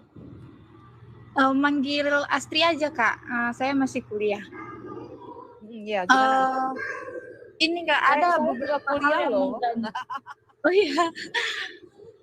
Ada beberapa hal yang mengganjal menurut saya kayak gitu kan Kak. Ada teman saya yang gereja gitu di suatu gereja. Jangan semuanya Kristen. Faith. Muslim kasih 3 slot. Bu. Iya 3 slot bentar lagi ya. Ini turun lagi bentar. Silakan dulu ini nih pertanyaan ini. Bu Astri silakan. Oh iya. Jadi yang dulu ya, Pak. Iya.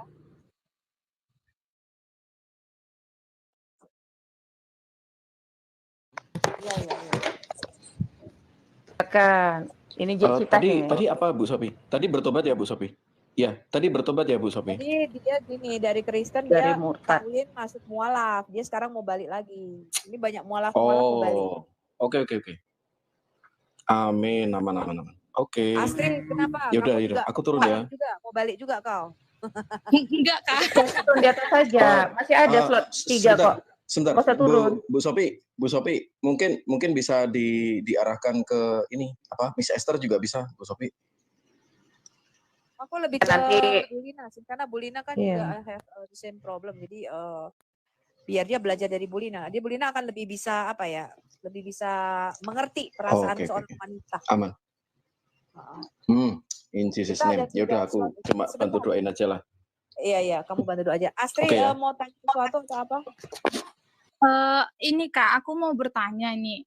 Ada beberapa yang mengganjal gitu menurut aku kan. Ada suatu gereja yang ini misalnya ini Alkitab nih Kak, pembacaannya itu misalnya Allah gitu, tapi dia diganti dengan Yahweh. Itu maksudnya gimana ya Kak? Padahal kan kalau ini menurut saya kayak gitu.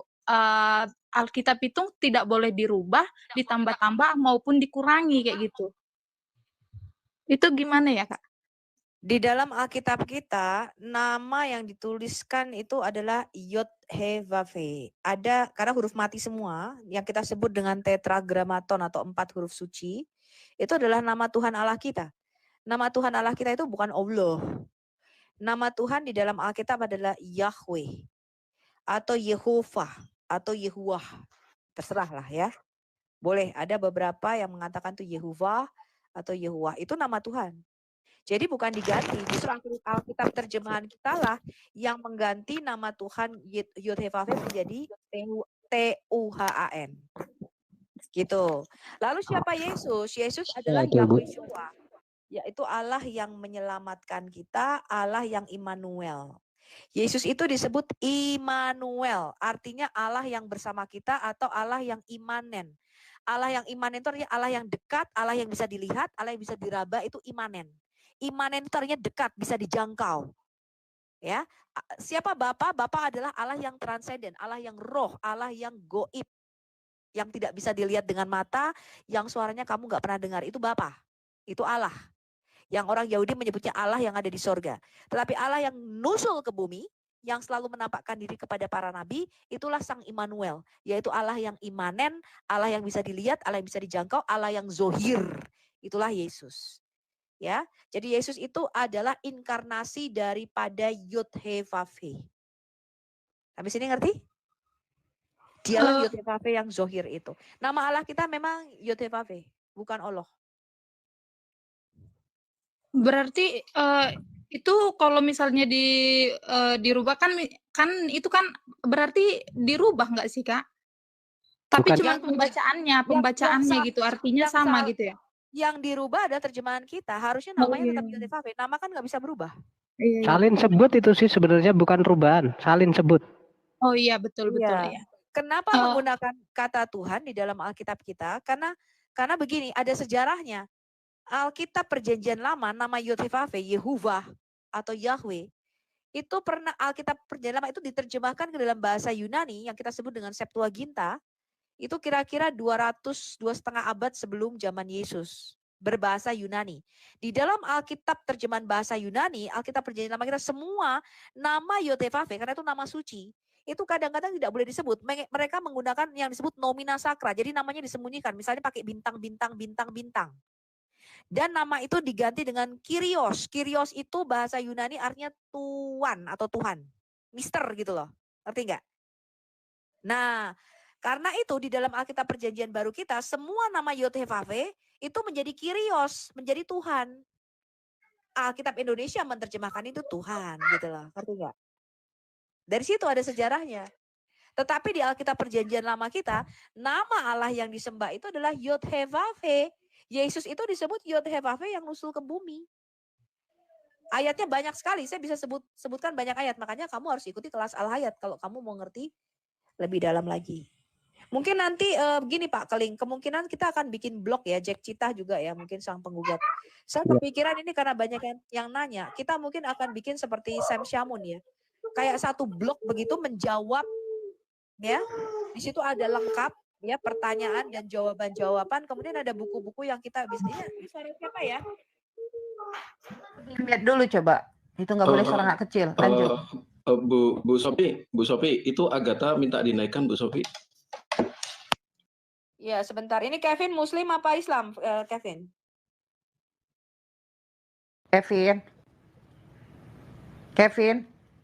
Kevin.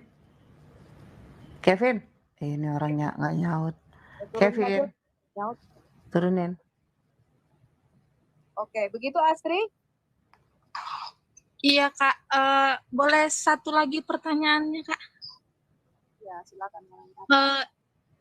Kan di Alkitab tuh nggak ada tertulis bahwasannya ada Natal gitu kan Kak.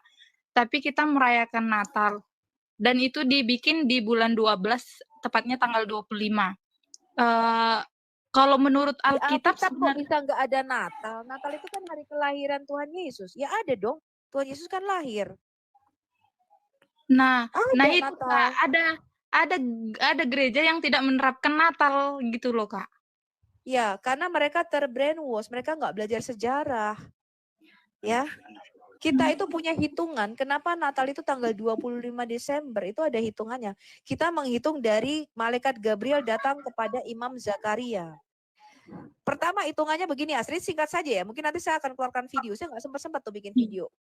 Iya benar.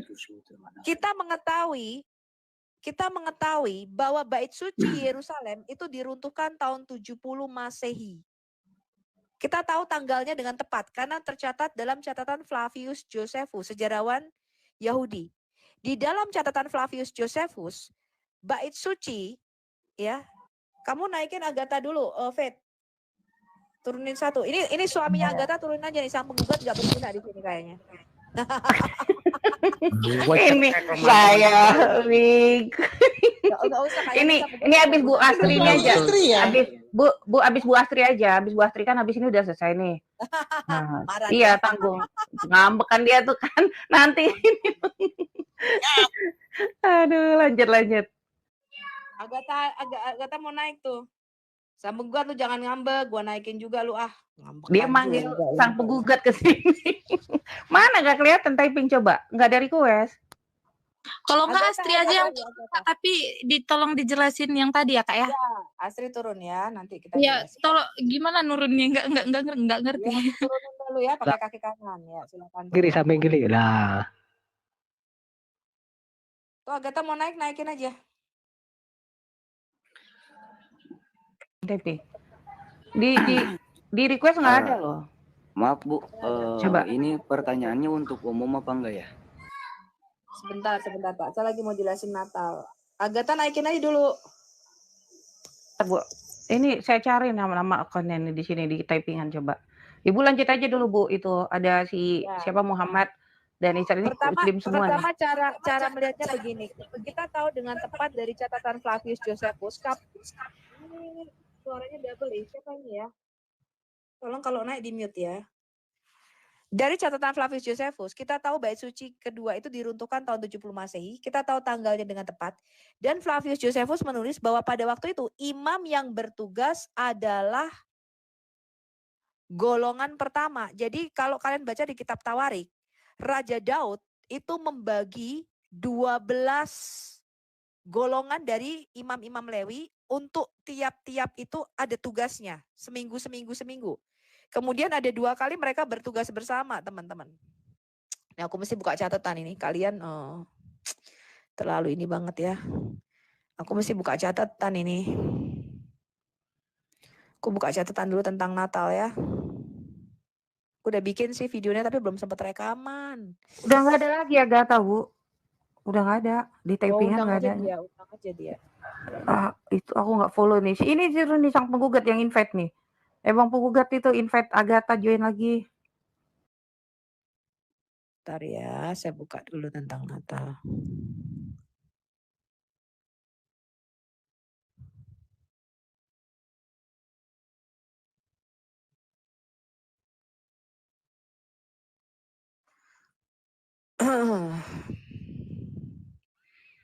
Aduh, filenya saya mesti cari.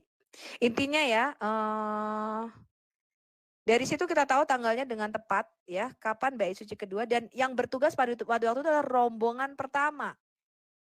Ya, rombongan pertama. Nah, kalau Anda baca kitab Tawarik, Raja Daud itu membagi imam yang bertugas di bait suci. Bukan 12, 24 dibagi menjadi 24 rombongan. Ya, imam-imam besar Lewi. Nah, jadi kita dari situ kita tahu dengan tepat, kita tarik mundur ya, karena ada 2 kali dalam setahun ketika mereka bertugas bareng-bareng 24 rombongan itu. Kemudian Imam Zakaria itu kita tahu itu adalah, kalau di dalam Alkitab adalah rombongan Yoyarib, betul? Anda baca. Nah, dari situlah kita tahu kapan rombongan ke-8 atau rombongan Yoyarib ini bertugas, Astri. Dari situ kita tahu dengan tepat kira-kira ya, itu adalah sekitar Oktober kalau dikonversi ke tahun Masehi kita.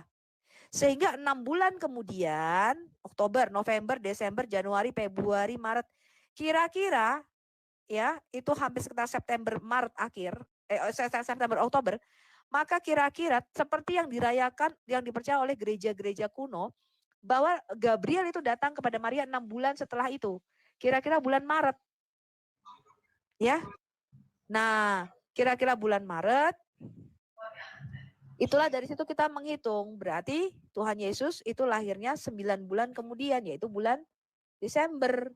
Itu ada ininya, ada hitungannya, Astri, nggak sembarangan. Nah, bukan hanya dari situ saja, kita juga mendapati catatan bapak-bapak gereja kita bahwa sekitar tahun 126 Masehi, Paus Kristoforus itu sudah merayakan malam Natal tanggal 24 Desember. Itu jauh sebelum yang mereka sebutkan perayaan Dewa Matahari. Perayaan Dewa Matahari itu tahun 300-an, jauh. Natal sudah dirayakan 25 Desember. Untuk apa mereka melakukan itu? Untuk menyaingi perayaan Natal. Intinya kira-kira begitulah ya. Nanti kalau lihat videonya, mungkin nanti kita akan bahas secara khusus di Al-Hayat ya. Oke. Udah, Agatanya mana nih? Enggak ada, udah keluar Bu kayaknya, udah out. Udah out. Ya udahlah. Sang penggugat tuh naik lagi, sang penggugat. Ngambek deh, ngambek. Lanjut. Ini ada silakan Muhammad, ada yang ditanyakan Muhammad. Iya. Selamat siang semua. Siang. Ya, agama saya Muslim. Saya cuma mau bertanya aja sih. 2 pertanyaan. Dan saya nggak mau debat, cuma mau mendengarkan saja gitu. Tapi tolong jangan dipotong dulu sebelum saya selesai berbicara. Halo? Ya, Bapak bisa cari tempat yang lebih ini nggak, Pak? Suaranya berisik banget nih, Pak. Kalau terdengar. Oke, siap. Bapak di mana ini? Di keramaian ya? Enggak, saya di rumah. Saya di rumah. Suaranya kecil, Pak. Suara anak kecilnya, Pak. Jauhi, Pak.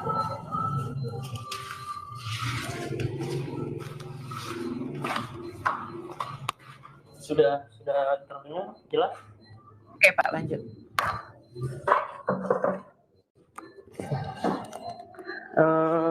Satu, apa agama Yesus? Nah, soalnya yang saya tahu nih, jika Yesus ternyata bukan beragama Kristen, apa nama agama Yesus yang sebenarnya? Siapa aja yang bisa menunjukkan bukti atau menunjukkan ayat yang benar-benar tertulis pada Bible pengakuan Yesus bahwa dia beragama Kristen? Sudah, itu pertanyaannya. Oke, sudah. Baik, saya jawab. Bapak dulu, Pak. Pertama, jangan dibuka, Pak. Pertama, di dalam Alkitab kita itu tidak pernah yang namanya Tuhan Yesus mendirikan agama Kristen. Jadi yang dikatakan Yesus adalah pendiri agama Kristen itu keliru. Tuhan Yesus datang itu untuk mendirikan kembali otoritas kerajaan sorga di bumi. Makanya dalam khotbahnya dia tidak pernah berkata Kristenlah agamamu. Itu keliru. Yesus itu tunduk pada hukum Taurat. Dia mengikuti aturan orang Yahudi. Makanya dia beribadahnya ke sinagoga. Kekristenan itu adalah sekte bagian Yahudi yang namanya sekte jalan lurus. Sampai tahun 135 Masehi, sebelum pemberontakan Simon Bar Kokhba, maka semua orang Kristen itu beribadah di rumah ibadahnya Yahudi. Namanya sinagog. Kekristenan itu disebut salah satu sekte agama Yahudi, namanya sekte Jalan Lurus. Jadi ada beberapa sekte dalam agama Yahudi, ada yang Farisi, orang Taurat, Farisi, ahli-ahli Taurat, orang Saduki, orang Esene, orang Zelot, dan sekte Jalan Lurus itulah Kristen. Kata Kristen itu pertama kali disebutkan oleh penganut orang-orang di luar. Tapi pada waktu itu hanya orang Yahudi saja tuh. Farisi itu orang Yahudi, Saduki orang Yahudi, ya. Zelot juga orang Yahudi, Eseni orang Yahudi. Pada waktu itu karena Tuhan Yesus mengatakan bangsa-bangsa Goyim itu juga boleh mendapatkan kasih karunia percaya, maka penganut sekte Jalan Lurus ini yang percaya Yesus adalah Mesias itu bukan cuma orang Yahudi saja tapi juga non-Yahudi. Rasul Paulus adalah rasul untuk bangsa-bangsa non-Yahudi atau bangsa-bangsa Goyim. Kita inilah bangsa-bangsa Goyim non-Yahudi. Ketika pada waktu ada banyak orang Yunani, orang Arab, orang macam-macam masuk menjadi percaya, maka tahun 135 ketika terjadi pemberontakan Simon Bar Kokhba, maka ada beberapa ahli Taurat dan orang Farisi yang menobatkan Simon Bar Kokhba inilah Mesias. Nah, orang-orang Kristen yang sudah percaya kepada Yesus pada waktu itu memberontak. Memberontaknya begini, nggak bisa, kita sudah percaya Mesias itu Yesus bukan Simon Bar Kokhba. Lalu mereka diusir dari sinagog dan terjadi perpecahan skisma pada waktu itu. Sehingga orang-orang Kristen pada waktu itu mulai terpisah dengan agama Yahudi. Karena banyak sekali orang-orang di luar Yahudi yang percaya. Dan orang Yahudi ya itu banyak yang menolak hal ini. Kemudian mereka membuat tafsir-tafsir sendiri. Ya, tafsir-tafsir sendiri. Nah, sejak saat itulah maka terjadi perkembangan Kristen di luar bangsa Yahudi sangat pesat. Maka Rasul Paulus di dalam Roma 11 berkata begini, ada banyak orang-orang Yahudi yang seperti pokok zaitun itu dipatahkan karena mereka nggak percaya Yesus adalah Mesias, maka keselamatan itu sampai kepada bangsa-bangsa lain. Dan kita orang-orang Goyim atau bangsa-bangsa non-Yahudi itu seperti dicangkokkan ke getah pohon asli. Jadi kita ini berlawanan karena saya bukan orang Yahudi, tapi kita dimasukkan dalam satu iman dengan orang Yahudi, yaitu percaya kepada Allahnya Israel. Maka kitab kami itu disatukan. Ya, baik perjanjian lama maupun perjanjian baru, kami menyembah Allahnya orang Yahudi atau Allahnya orang Israel. Itu yang kami sembah. Yang tadi Mbak Asri tanyakan, namanya adalah Yud He Vav Yahweh atau Yehovah. Ya. Begitu, Pak. Sekali sampai sini jelas? Tadi siapa yang gung-gung itu? Suara apa sih gung-gung tadi? Suara siapa? Gung-gung itu suara siapa, Bu? Lumayan cukup jelas. Oke. Tapi Yahudi mengakui nggak? Loh, kan sudah terpisah cukup lama, Pak. Kalau Bapak ini berisik dulu. Pak Muhammad di-mute dulu. Di-mute dulu, Pak. Lanjut. Skisma ya, terpisahnya kekristenan Pak itu mulai tahun 135, cukup lama Pak. Ya, sejak zaman Kaisar Hadrian itu. Terus kemudian bangsa Yahudi ini kan terpisah itu. Tahun 70 tuh udah keluar. Jadi banyak sekali orang-orang Yahudi itu yang keluar dari tanah Israel. Nih anjing gue lagi sensitif, lagi menstruasi kali ya nih si Charlie. Itu maksud diaspora gitu, Bu. Ya, yang diaspora itu bukan. Ya. Nah, dari sejak itu lebih banyak Injil itu disampaikan atau diterima oleh bangsa-bangsa non-Yahudi. Ya. Sampailah waktu-waktu itu ke ke Asia, ke Turki. Jadi 7 gereja itu di Turki. Orang-orang Turki itu Kristen itu. Ya, sampailah ke Assyria yang sekarang ini orang-orang Assyria itu Kristen. Ya. Terus sampai ke terakhir sampai ke Eropa baru ke Asia. Ya, jadi bangsa-bangsa lain itulah yang menerima kekristenan lebih banyak. Ngerti ya sampai situ. Tapi saya tidak menganut paham, itu kalau belajar itu tadi belajar sejarah gereja yang ribuan tahun, Pak. Bapak mau dengerin saya nih, Pak, sejarah gereja 2000 tahun. Jangan, Bu, yang pendek aja udah pusing. Mau kasih yang panjang lagi. Buang-buang ludah aja. Agatha naik Agatha. Kalau nggak ada Agatha nggak ada. Kalau ada udah gue turun pergi nggak apa-apa. dia. Udah pergi dia. Gue mau tidur ini. Aduh, Tidur udah kayaknya. siap-siap. Ya, terus panjang Pak itu sejarahnya. Iya, oke. Kalau mau Orang sejarah, Yahudi yang oke. sekarang itu udah terpisah ribuan tahun ya. Jadi udah panjang itu sejarah. Tapi awalnya kekristenan dan Yahudi itu jadi satu, ibadahnya sama. Rasul Petrus itu semua orang Yahudi. Paulus orang Yahudi. Mereka beribadah di sinagog.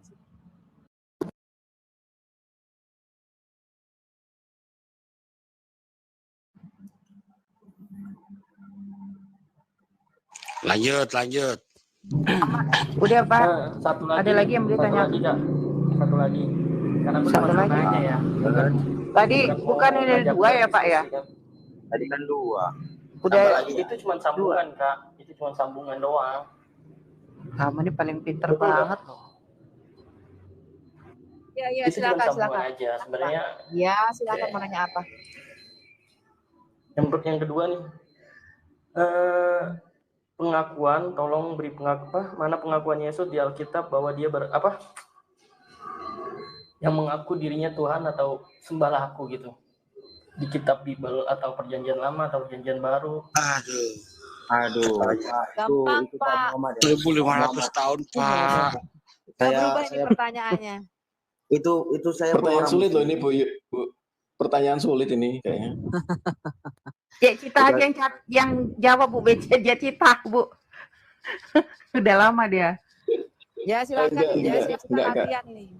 Jawab Jack. Lagi ya Diones berapa itu 13 ya.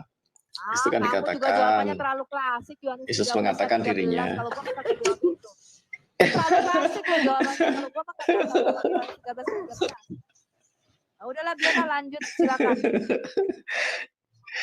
Iya, jadi kata kurios itu kalau kita buka ya dalam bahasa aslinya, kita buka pakai, ini lagi bukain manuskrip ini nanti malah kebuka yang ku buka nih. Enggak lah Bu, Ibu aja yang terakhir. Saya jawab ya Pak, ketuhanan saya jawab ya.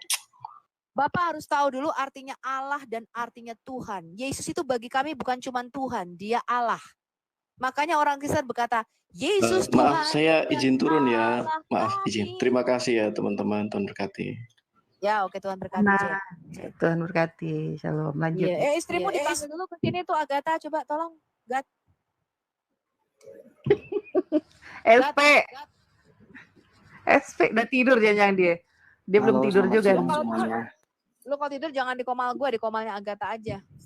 Halo, boleh bertanya kah? Dari tadi malam. Sebentar, saya mau jawab dulu Pak. Oke. Jadi, Anda harus tahu bedanya Tuhan dan Allah. Allah itu hakikat, esensi. Bapa di dalam Alkitab kita adalah Allah. Firman atau Tuhan Yesus Sang Anak adalah Allah. Disebutkan Allah di dalam Alkitab kita. Roh Kudus adalah Allah.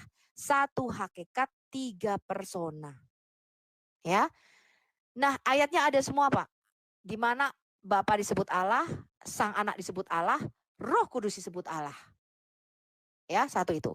Kenapa Yesus kita sebut Allah? Yesus itu disebut Allah karena dia hakikat atau asal usulnya adalah firman Allah. Dia bukanlah manusia sama seperti Bapak dan saya. Yesus berkata, sebelum Abraham jadi aku sudah ada. Yohanes 17 ayat 5. Aku sudah ada sejak kekal bersama-sama dengan Bapa di dalam kemuliaannya sejak sebelum dunia dijadikan. Nah, kalau dia manusia, dia pasti tidak ada sejak kekal. Ya, begitu juga dengan nubuatan para nabi bahwa Yahweh itu akan datang ke bumi. Yesaya 40 ayat 3. Yotevave akan datang ke bumi. Kedatangannya akan disertai tanda-tanda. Yesaya 35. Kalau Yahweh datang ke bumi, maka tandanya adalah mata orang buta akan dicelikkan, orang lumpuh akan berjalan, orang kusta akan menjadi tahir. Itu tanda-tandanya. Makanya ketika Yesus itu turun ke bumi, dia menyembuhkan mata orang buta, dia mentahirkan orang kusta, dan dia membuat orang lumpuh berjalan. Karena itu tanda-tandanya. Ya, nah. Kedua, Pak, Yesus itu disebut Allah karena asal-usulnya Sang Firman. Sifat Sang Firman ini keluar dari dalam diri Allah. dikatakan dari sejak kekal dia keluar dari rahim Allah. Mazmur 110 ayat 3. Dia diperanakkan dari embun rahim kekalnya Allah. Dia keluar dari Allah. Karena dia diperanakkan dari Allah, maka dia disebut sang anak. Dan sang anak inilah yang kita sebut sebagai Allah yang zohir atau Allah yang Immanuel. Allah yang imanen. Immanuel itu adalah artinya Allah yang bersama kita. Allah yang menampakkan diri kepada para nabi. Ketika malaikat Gabriel datang kepada Maria, dia berkata, engkau akan mengandung dan melahirkan seorang anak. Dia akan disebut anak Allah yang maha tinggi, yang kudus dari Allah. Dan gelarnya adalah Immanuel. Immanuel, L itu ke Allah Pak artinya. Immanuel itu artinya Allah yang imanen atau Allah yang berserta kita. Imanen itu artinya Allah yang bisa dilihat, Allah yang bisa dijangkau, Allah yang bisa diraba, Allah yang bisa kamu tangkap dengan panca indera. Allah yang zuhir, itu artinya Allah yang imanen. Yesus adalah imanen, Immanuel. Dialah gambar Allah yang kelihatan. Bapa di surga di dalam Alkitab itu disebut Allah yang goib, Allah yang roh, yang tidak kelihatan. Yang suaranya kita nggak bisa dengar, rupanya kita nggak bisa lihat. Ya, nah itu asal usulnya sebagai kenapa dia disebut Allah. Karena dia satu hakikat dengan Allah. Filipi 2 ayat 5 dan 6 berkata dia yang dalam rupa Allah, karena dia sang firman, tidak menganggap kesetaraannya dengan Allah sebagai milik yang harus dia pertahankan. Melainkan sang anak itu telah mengosongkan dirinya, dia merendahkan dirinya, mengambil rupa hamba dan menjadi sama seperti manusia. Makanya Yesus berkata, aku telah turun dari surga, aku datang ke dalam dunia supaya kamu mempunyai hidup. Aku berasal dari atas, kamu dari bawah. Aku bukan dari dunia ini, tapi kamu dari dunia ini. Yesus berkata, akulah roti hidup yang turun dari surga. Barang siapa makan tubuhku dan minum darahku, maka dia mempunyai hidup yang kekal di dalam dirinya. Nah itu perbedaannya. Dia bukan manusia biasa sama seperti saya. Kemanusiaannya itulah yang lahir dari rahim Maria. Tapi asal usulnya adalah kalimatullah al-kuha ila Maryam. Dia adalah firman yang turun ke dalam rahim Maryam. Nah ini. Lalu ketuhanan Yesus, saya kasih tahu Anda. Ketuhanan Yesus adalah gelar artinya penguasa. Ketuhanan Yesus ini diberikan oleh Allah Bapa. Dikatakan maka di dalam kemanusiaannya dia taat kepada Bapa, bahkan sampai taat di kayu salib, mati bagi kita. Maka Allah sangat meninggikan Yesus dan memberikan kepada Yesus nama di atas segala nama, supaya di dalam nama anaknya ini, nama Yesus, itu bertekuk lutut segala yang ada di surga, yang ada di bumi, dan yang ada di bawah bumi, dan segala lidah mengaku Yesus adalah Tuhan bagi kemuliaan Allah Bapa. Jadi siapa yang membuat Yesus Tuhan? Allah Bapa. Ya, Allah Bapa lah yang menjadikan dia Tuhan. Sampai sini ngerti, Pak? Ngerti sebuah narasinya, itu iman kami. tapi kalau untuk ke logika kayaknya masih kurang masuk aja sih. Ya, Oke, saya ngerti terima karena kasih. Bapak nggak pernah baca Alkitab. Tapi nggak apa-apa, nanti Pak Muhammad ikuti aja pelan-pelan ya. Kalau ngikutin nanti Oh. Bapak bisa ngerti kok. Oh gitu, iya. Ya, boleh Saya kalau di-follow. Alkitab saya kalau Ya, Alkitab boleh saya di-follow. baca. Belajar, Sofi. Ngapain lu kasih ribet-ribet panjang-panjang sama dia? Inilah Pak, menghargai lah ya Pak ya. Saya nggak mau berdebat gitu Pak. Kalau emang Bapak mau berdebat dengan saya boleh. Bukan. Maksudnya kasih ayatnya simpel-simpel aja, Bu Sofi kan tadi panjang. Iya, tapi Bapak dari tadi kok kayaknya ini banget ya. Ya udah, Perasaan itu udah saya saya biasa jawab. aja loh. Kenapa sensi banget sih? Santai, Bu Sofi santai. kok yang sensi?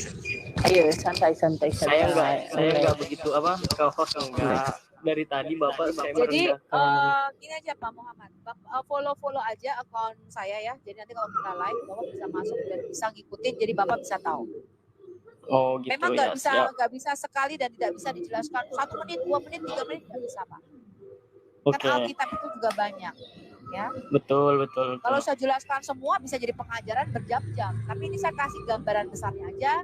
Untuk detailnya nanti kalau Bapak ngikutin terus Bapak akan ngerti kok konsep kekristenan itu seperti apa. Iman kami seperti apa. Oke, ya. Sedikit Ya, tambahkan makasih Bu, ya biar pertanyaannya, ada Pak perbedaan Bu. Muhammad. Sedikit tambahkan Bu. Ya. Jadi Pak Muhammad perlu diketahui ya, pengertian kata Allah di dalam kekristenan itu berbeda dengan di dalam Islam ya. Islam itu mengarah pada nama pribadi sesembahan, tetapi kalau di dalam kekristenan Allah itu adalah sumber yang ilahi. Ya. Maka ketika Yesus dikatakan sebagai Allah ataupun Tuhan ya, Tuhan itu adalah dia dari yang ilahi, datang dari yang ilahi. Tetapi pengertian kata Tuhan Bapak juga harus pahami ya, Bapak mungkin hanya memahaminya dari KBBI. Bapak coba nanti ya mencari data lain sehubungan dengan kata Tuhan ini secara etimologi terminologinya ya Pak. Dari mana KBBI menggunakan itu sebagai bahasa serapan. Nah, istilah serapan itu ya, Tuhan itu. Jadi Bapak nanti akan paham pengertian kata Tuhan yang secara otoritas kewenangan kuasa dan Tuhan yang adalah jenis. Ya. Karena jenis di sini adalah jenis ilahi datang dari Allah ya. Sesuatu yang keluar dari induk itu disebut anak. Terkadang terjebak di sini banyak orang-orang Islam. Ya, ada yang namanya kalam nafsi menjadi kalam lapsi. Kalam yang masih di dalam itu adalah ilahi itu sendiri, Allah itu sendiri. Bisa dikatakan kalam nafsi. Tapi ketika sudah menjadi suatu wujud, entah itu suara, entah itu bentuk menjadi kalam lapsi, dia datang ya dari yang ilahi, dia dan ilahi. Tetapi sesuatu yang berwujud ini bisa rusak. Gambaran itu sudah jelas sebenarnya. Maka ketika Yesus dikatakan sebagai Tuhan, di mana dia mengatakan dia Tuhan, ya, dia tidak menolak disebut dia dipanggil Tuhan. Ya, contoh di Matius 7 itu ayat 21 itu. Tidak semua orang mengatakan aku Tuhan Tuhan, ya, memanggil aku Tuhan Tuhan akan masuk ke dalam kerajaan surga. Ya, artinya dia tidak anti, ya. Memang dia Tuhan. Maka ketika ada orang yang menyebut dia Tuhan, dia harus betul-betul ya mengikuti ya aturan syariat dalam beragamanya menurut pengajarannya. Itu, Pak. Oke, atas penjelasannya. Terima kasih. Soalnya benar-benar bukan tempat untuk debat juga, nggak enak. Saya juga menghargai room ini karena ya cuma hanya bertanya aja, bukan Iya, untuk kalau berdebat gitu. kita Bapak menanyakan dengan sopan, kita pasti jawab kok. Iya. Ya. Mungkin Ibu Sophie atau host, kalau untuk room debat atau bukan suatu pertanyaan atau menjawab ya, room debat itu kapan sih biasanya? Bu Sophie dan host ini Tergantung. live. Saya biasa kasih 2 pilihan. Kalau Anda mau bertanya, kita jawab. Kalau Anda mau debat, ya kita bisa debat. Bukan, kalau berdebat, sedangkan di sini banyak, apalagi yang hampir semuanya agama Ibu gitu kan. Kayaknya di komentar pun penuh gitu. Pak Muhammad. Cuman ada Bapak, Iya. kita kasih tempat selalu 3, Pak. Cuman materinya nggak Iya, semuanya bisa enggak. bicara. Jadi rame kalau semuanya bisa bicara. Iya, betul. Enggak, yang saya tanyakan mungkin ada waktu kapan, hari apa, jam berapa. Ini Nggak emang ada khusus buat waktu-waktu debat khusus. gitu. Oh, Kalau nggak saya ada. begini, Oke. kalau saya begini, kalau Anda ngeyel, mau debat, kita debat. Kalau Anda bertanya, saya nggak pernah lari, Pak, kalau ditanya Alkitab. Pak Muhammad, Saya malah suka. Pak Muhammad, saya ini orang Muslim juga, sama kita. Jadi debat itu nggak usah lama, nggak perlu. Serius. Kan itu saya bilang tadi, saya cuma ingin bertanya kan, betul kan? Iya benar. Cuman saya cuma memastikan adakah hari atau jam yang Ibu Enggak, Sophie kita atau host ini. nggak buka Oh, nggak khusus, ada. kecuali kalau memang biasanya nanti kalau diumumkan, ya boleh debat. Tapi kalau saya sendiri secara pribadi saya tidak suka berdebat. Oh, Kenapa? oke. Pertama, makanya Bapak jarang kan lihat saya debat sama ini debat, ada jadwal debat. Bisa dihitung. Oke. Kenapa? Pertama, waktu dibatasin. Betul. Kedua, debat-debat itu mereka sudah mempersiapkan pertanyaan dan biasanya polemik, dipelintir-pelintir. Ya, kalau saya lebih suka seperti Bapak bertanya, kami jawab. Oke. Ya kan, lebih enak kan? Oke. Nah, iya Gitu. karena emang di dalam perdebatan juga kan pasti harus saling bergantian. Gak enak juga kalau perdebatan sama-sama Iya. nyaut-nyaut gitu ya kan? Saya belum Oke. selesai menjelaskan, udah di-cut. Nanti Oke. pertanyaannya baru lagi nggak. Saya nggak suka kayak gitu. Nah itulah. Itu kalau di TikTok lah ya, maksudnya nggak semua sih, cuman kayaknya kalau perdebatan di TikTok emang kurang masuk Iya. aja ke nalar gitu. Oke. Udah gitu nanti Terima kalau kasih ramai lah. semua bicara. Oke Betul, gitu Pak betul. Muhammad ya, follow akunnya nanti kalau kita live Bapak bisa masuk dan bisa bertanya. Boleh. ya. Ini aku follow dulu ya. Bentar ya. Baik Pak. Ya, Oke, thank you ya Pak. Oke, thank you. Terima kasih Pak. Manusia Bekasi. Saya boleh nanya nggak? Ya bentar ya. Gua live bisa. Bentar dulu ya Pak Ezar. Oke. Silakan Pak Ezar. Simpel sih Pak. Ini saya bertanya benar atau enggak ya, karena saya nggak ngerti juga kan. Kan ada tuh dibilang kan, setelah nggak tahu ayat mana itu di Alkitab itu dibilang bahwasanya setelah aku akan datang nabi. Benar nggak? Ada nggak gitu Mbak? Seharusnya Bapak itu dulu pertanyaannya ini Bapak paham pertanyaannya. Bapak tanya, Bapak enggak tahu apa yang Bapak tanya. Kan repot ini. Kan saya ini bertanya ini sekarang saya bilang, kan di Alkitab tuh ada dikatakan bahwasanya Nabi Isa atau Yesus itu berkata bahwasanya setelah aku akan datang nabi. Di mana itu Pak? Di mana kok Bapak bilang ada gitu? Di mana? Gak ada Pak. Pak. Berarti nggak ada Itu di dong. Matius 7 Gini. akan datang nabi-nabi palsu. Gimana Pak? Itu bro. Yang Ya. ada nabi-nabi palsu dan mesias palsu. Oh, Yesus berkata gitu. bukan setelah aku akan datang nabi, bukan. Aku Oh, gitu. akan mengutus Roh Kudus kepadamu. Oh begitu. Ini kan, Iya. ini kan pertanyaan kan bukannya saya langsung Nabi Bu Pak ya. untuk mengkekang langsung kan Pak Kelingnya. Iya, Ini karena ya Bapak nggak pernah baca bertanya. Alkitab. Nah kan gitu Nggak ada kan. nabi, nggak ada nabi setelah Nggak ada Yesus itu dong tidak. berarti yang mengaku nabi lah begitu dong di Alkitab kan. Nabi-nabi palsu dan mesias palsu kata Yesus. Oh oke. Nah itu Yang aja ada sih. Pak Edgar, yang ada Ya. Yesus berpesan sebelum dia naik ke surga, berhati-hatilah terhadap nabi-nabi palsu, sebab setelah aku tidak ada lagi. Itu loh pesannya. Oh begitu sebenarnya. Oh iya. Ya, Itu terima saya kasih. jelaskan lagi ya. Itulah Itu Roh mengapa Kudus ya. disebut Al-Masih. Bapak tahu nggak kenapa dia disebut Al-Masih? Gimana itu Mbak? Al-Masih itu artinya Mesias yang satu itu atau Hamoshiach. Hamoshiach itu artinya Yesus memegang 3 jabatan. Raja, imam, dan nabi. Dan dialah puncak daripada keimamatan. Makanya dia disebut imam besar yang satu itu. Dia puncak daripada suatu raja. Maka dia disebut raja segala raja. Dan dia puncak daripada kenabian. Gak ada lagi. Setelah itu adalah yang sekarang ini ada. Itulah karunia bernubuat atau karunia kenabian. Bukan lagi nabi-nabi seperti pada zaman perjanjian lama. Karena kenabian itu sudah ditutup. Tapi karunia bernubuat, karunia kenabian itu memang ada.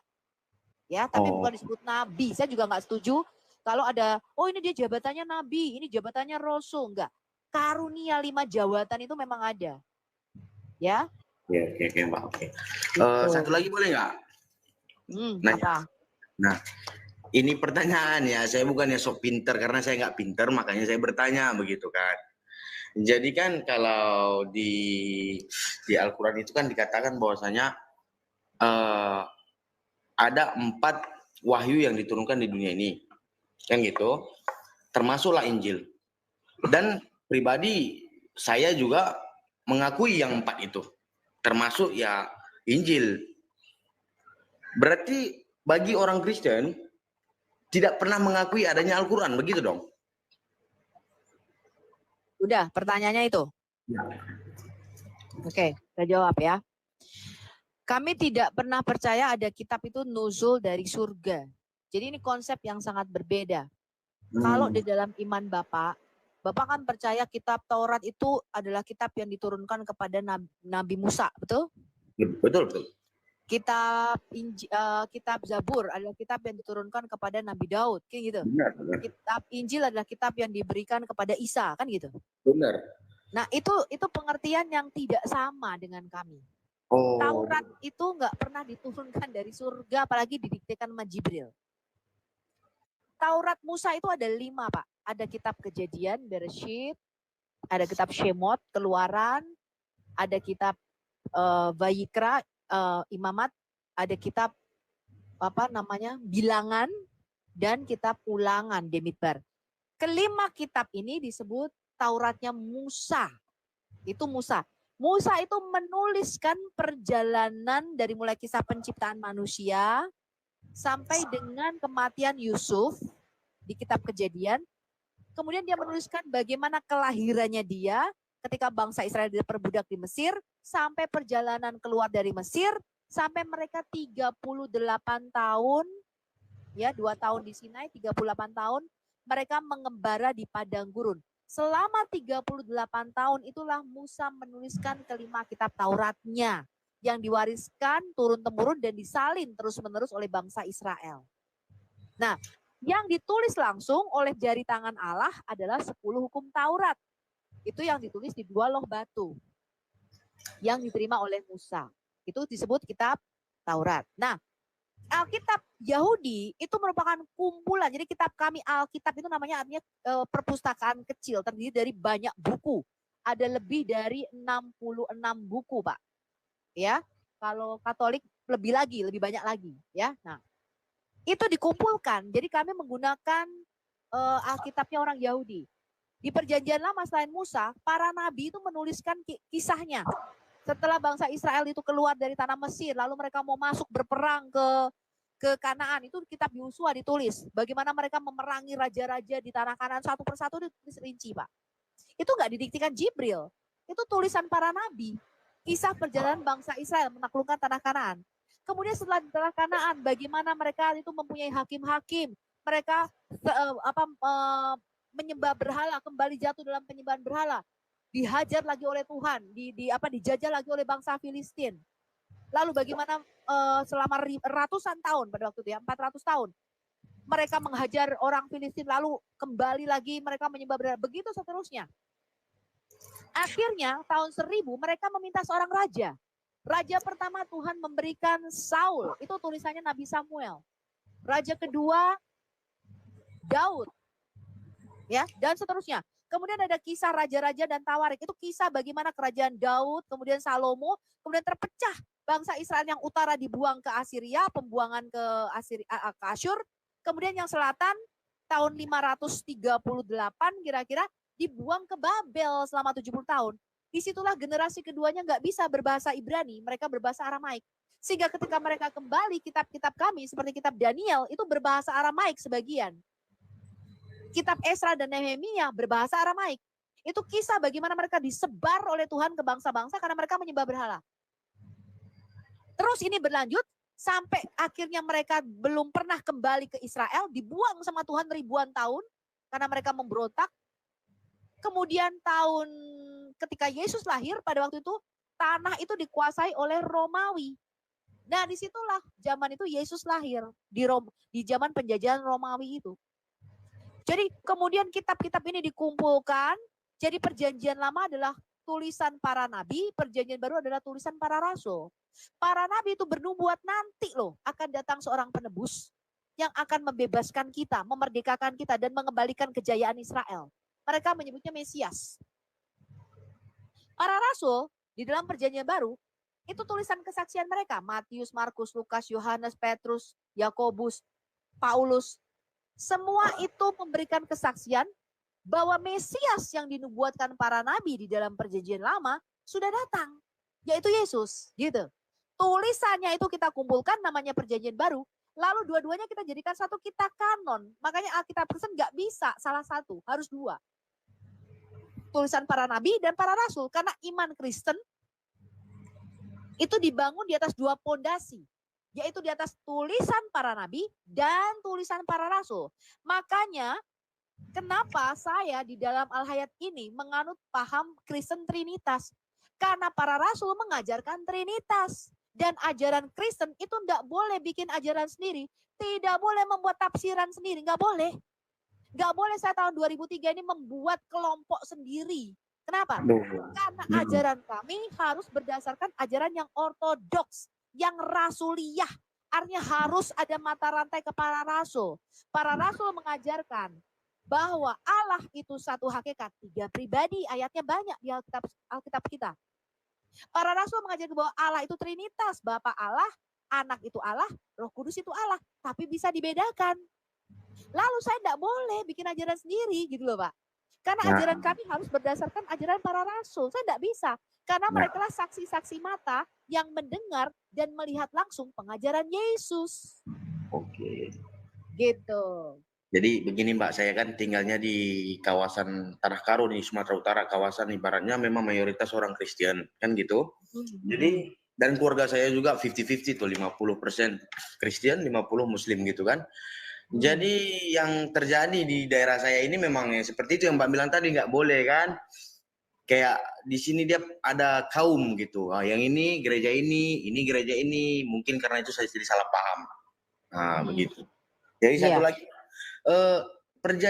terjadinya perjanjian lama atau perjanjian baru itu, kan itu agak jauh tuh dari ibaratnya perubahannya agak jauh tuh kan, Mbak?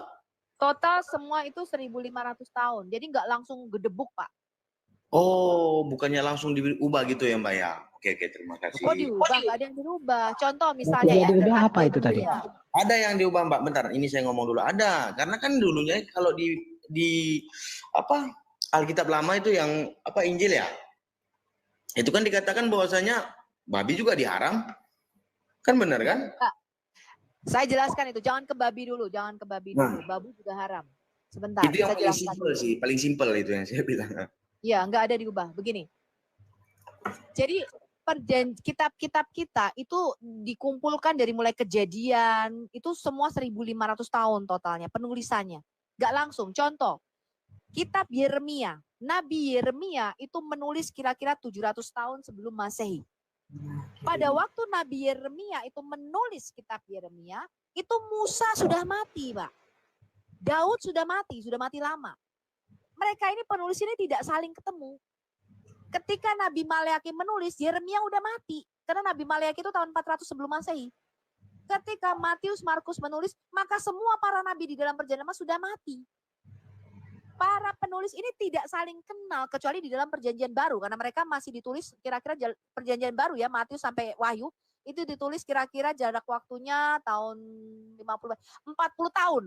Ditulis dalam waktu 40 tahun. Ya, yang merangkum kisah antara tahun 4 sebelum Masehi sampai tahun 90 Rasul Yohanes mati. Tapi kira-kira penulisannya tuh memakan waktu 40 tahun tuh, dari Matius sampai Wahyu. Mereka saling ketemu. Jadi Matius ketemu Markus, Markus ketemu Lukas, Lukas ketemu Paulus, Paulus ketemu Petrus, ya saling ketemu. Tapi perjanjian lama ini nggak saling ketemu, Pak. Ngerti ya? Tetapi mereka mempunyai satu benang merah yang sama, bahwa Tuhan itu akan datang ke bumi. Itu sudah dijanjikan. Yang datang ke bumi itu adalah Yahweh sendiri, Pak. Tuhan kita. Ya. Nah, jadi ini ada benang merah di situ. Ya, ada benang merah di situ. Kemudian apa tadi? Diubah? Tidak ada diubah. Jadi begini. Di Yeremia 31 ayat 31 sampai 33 dikatakan bahwa kedatangan Mesias itu akan membawa satu hukum yang baru. Jadi orang Kristen itu tidak lagi berada di bawah hukum Taurat. Hukum Taurat itu ada 3 macam. Pertama, 10 hukum Taurat itu hukum moral. Jangan ada padamu Allah lain. Jangan membuat patung dan lalu kamu menyembahnya. Hormatilah orang tuamu, kuduskanlah hari Sabat, jangan membunuh, jangan mencuri, jangan bersaksi dusta, jangan menginginkan itu 10 hukum Taurat. Itu tidak berubah, Pak. 10 hukum Taurat inilah yang di dalam perjanjian baru ditulis oleh Roh Kudus bukan lagi di loh batu, melainkan di loh hati manusia. Ya, itu kita pakai hukum moral. Tetapi ada lagi hukum, ada 613 hukum Taurat. Yang kedua, itu adalah hukum sipil. Nah, hukum sipil ini termasuk makanan-makanan tadi yang Bapak sampaikan. Itu tidak lagi diberlakukan. Kenapa? Yang pertama, soal makan-memakan itu hanya berlaku bagi bangsa Israel. Bangsa non-Israel itu memakai hukum Nuh di Kejadian 9.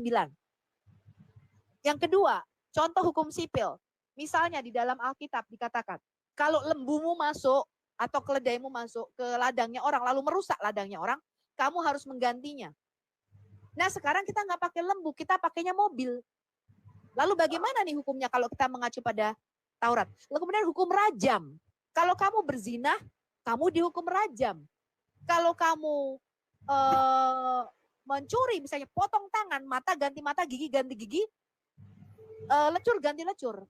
Hukum ini sekarang diadopsi menjadi hukum negara, diberlakukan hukum sipil. Digantikan dengan hukum sipil. Ngerti ya, Pak ya? Oke, Mbak. Oke. Nah, yang ketiga, hukum seremonial. Contoh, hukum seremonial ini yang dilakukan di Bait Suci. Mereka setahun sekali harus membawa anak domba untuk korban penghapus. Ini nggak bisa lagi dilakukan. Dan di dalam orang Kristen itu sudah digenapi di dalam diri Yesus. Karena Yesus adalah puncak penggenapan korban itu. Yesus adalah anak domba itu sendiri yang disalibkan bagi dosa-dosa kita. Sehingga orang Kristen sekarang ini nggak lagi harus bawa domba ke Yerusalem untuk menghapus dosa, nggak lagi. Karena sudah digenapi di dalam Yesus. Jadi ada 3 tadi. 10 hukum Taurat Musa, hukum sipil, dan hukum seremonial.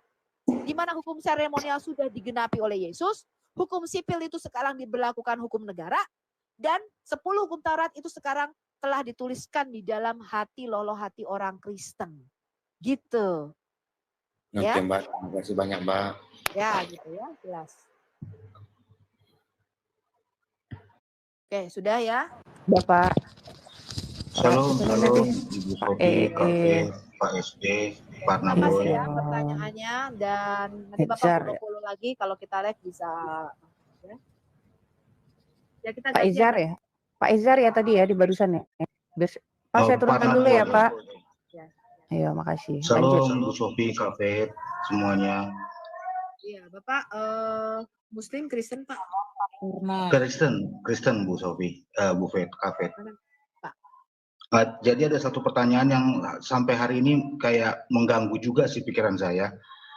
Saya kan dari kecil saya Jemaat HKBP ya. Saya nikah di HKI di Sumatera Utara dan saat ini di Jakarta saya Jemaat GBI. Nah, beberapa waktu ini setahun belakangan ini saya baru dengerin namanya tentang istilah Jesus only atau ada istilah oneness. Nah, kebetulan waktu itu saya sudah sempat bertanya sama Leer Ben, tapi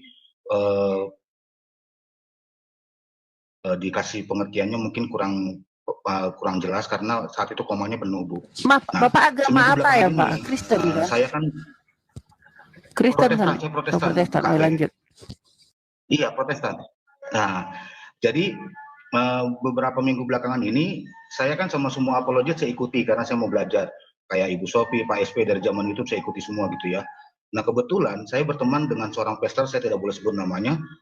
Tanpa saya sadari ternyata dia mengimani Jesus only, sedangkan saya dari kecil kan Tritunggal gitu. Jadi yang saya mau tanyakan sama Ibu supaya pemahaman saya tidak simpang siur, apa sih perbedaannya kita Tritunggal dengan Jesus only atau oneness itu? Terus bagaimana kita menyikapi ciri-ciri mereka Bu dalam pengajaran baik dimanapun gitu Ibu Sofi? Izin bertanya, makasih. Baik, saya jawab. Jadi pengajaran Trinitas itu memang sangat kurang di gereja. Sehingga ada 2 kemungkinan. Yang pertama, dia memang tidak tahu apa itu Trinitas. Karena ketika saya mengajar di gereja-gereja Trinitas, ketika saya tanya, mereka mengatakan Yesus adalah Bapa. Gitu ya. Jadi ada 2 nih Pak. Memang karena ketidakmengertian mereka, ya, banyak yang orang Kristen Trinitas nih ya, ngakunya Trinitas, tapi mengatakan Yesus adalah Bapa. Betul ya? Nah, itu kita mesti bedakan dulu. Jadi kita nggak boleh ngejudge dulu. Yang kedua, memang dia benar-benar ngerti apa itu oneness. Bedanya apa, Pak? Jesus only dan oneness dengan kita.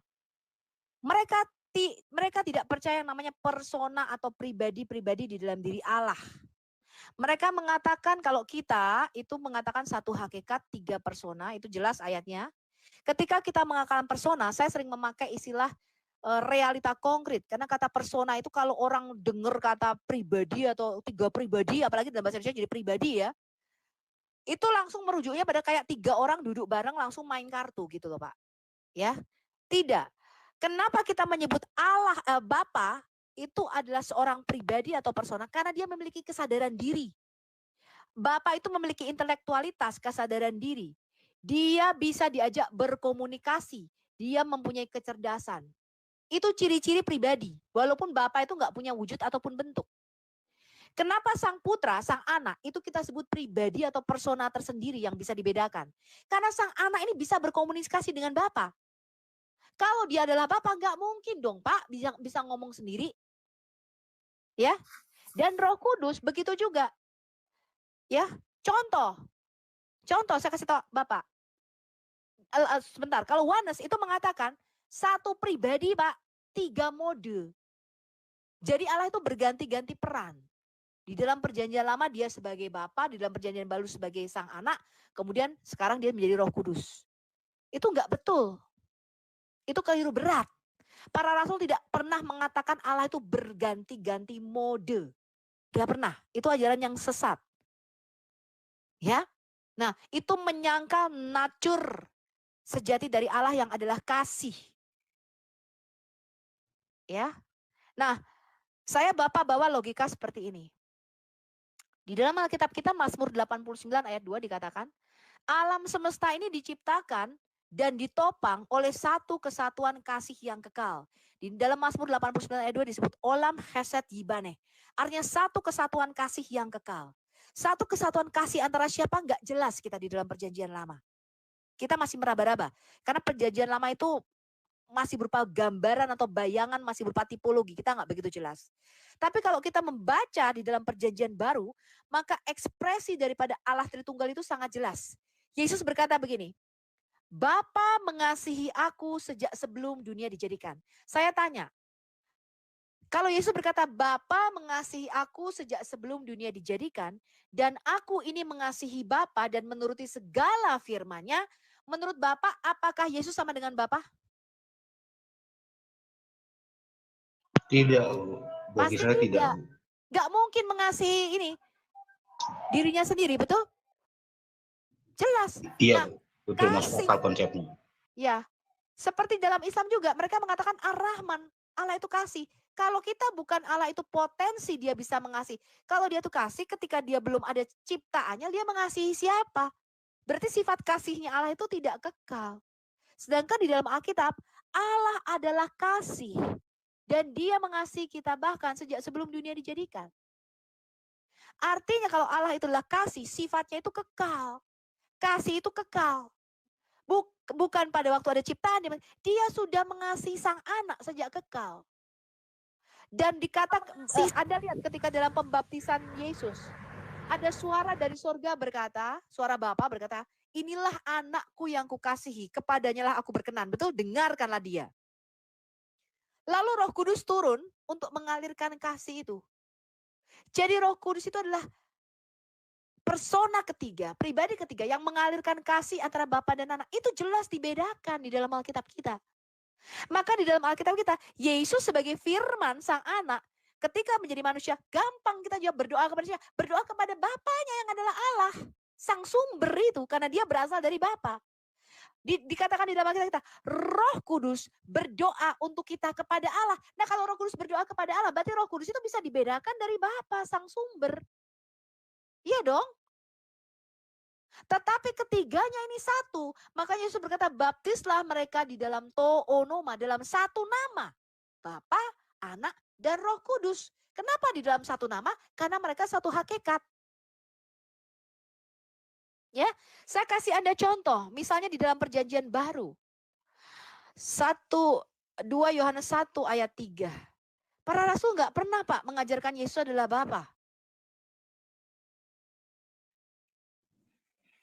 Ya, jadi ajarannya mengatakan Yesus adalah Bapa, lalu Yesus menyerahkan nyawanya kepada dirinya sendiri. Keliru. Yesus berkata, Bapa, ke dalam tanganmu kuserahkan nyawaku, betul? Lalu Mikana mengajarkan Yesus menyerahkan nyawanya kepada dirinya sendiri. Loh, itu sesat.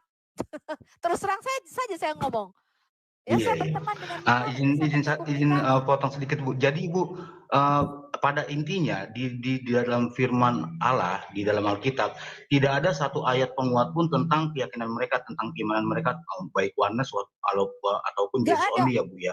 Karena tunjukkan selama sama ini saya pengajaran yang Yesus saya dapat, nggak ada. Iya, saya juga yang saya pahami ya Bu, yang saya imani sampai hari ini karena saya sering ikut Ibu Sofi, bahwa Tritunggal itu adalah sangat simpel untuk dipahami karena 3 dalam 1 boleh dibedakan tapi tidak bisa dipisahkan seperti kita manusia kan begitu Bu.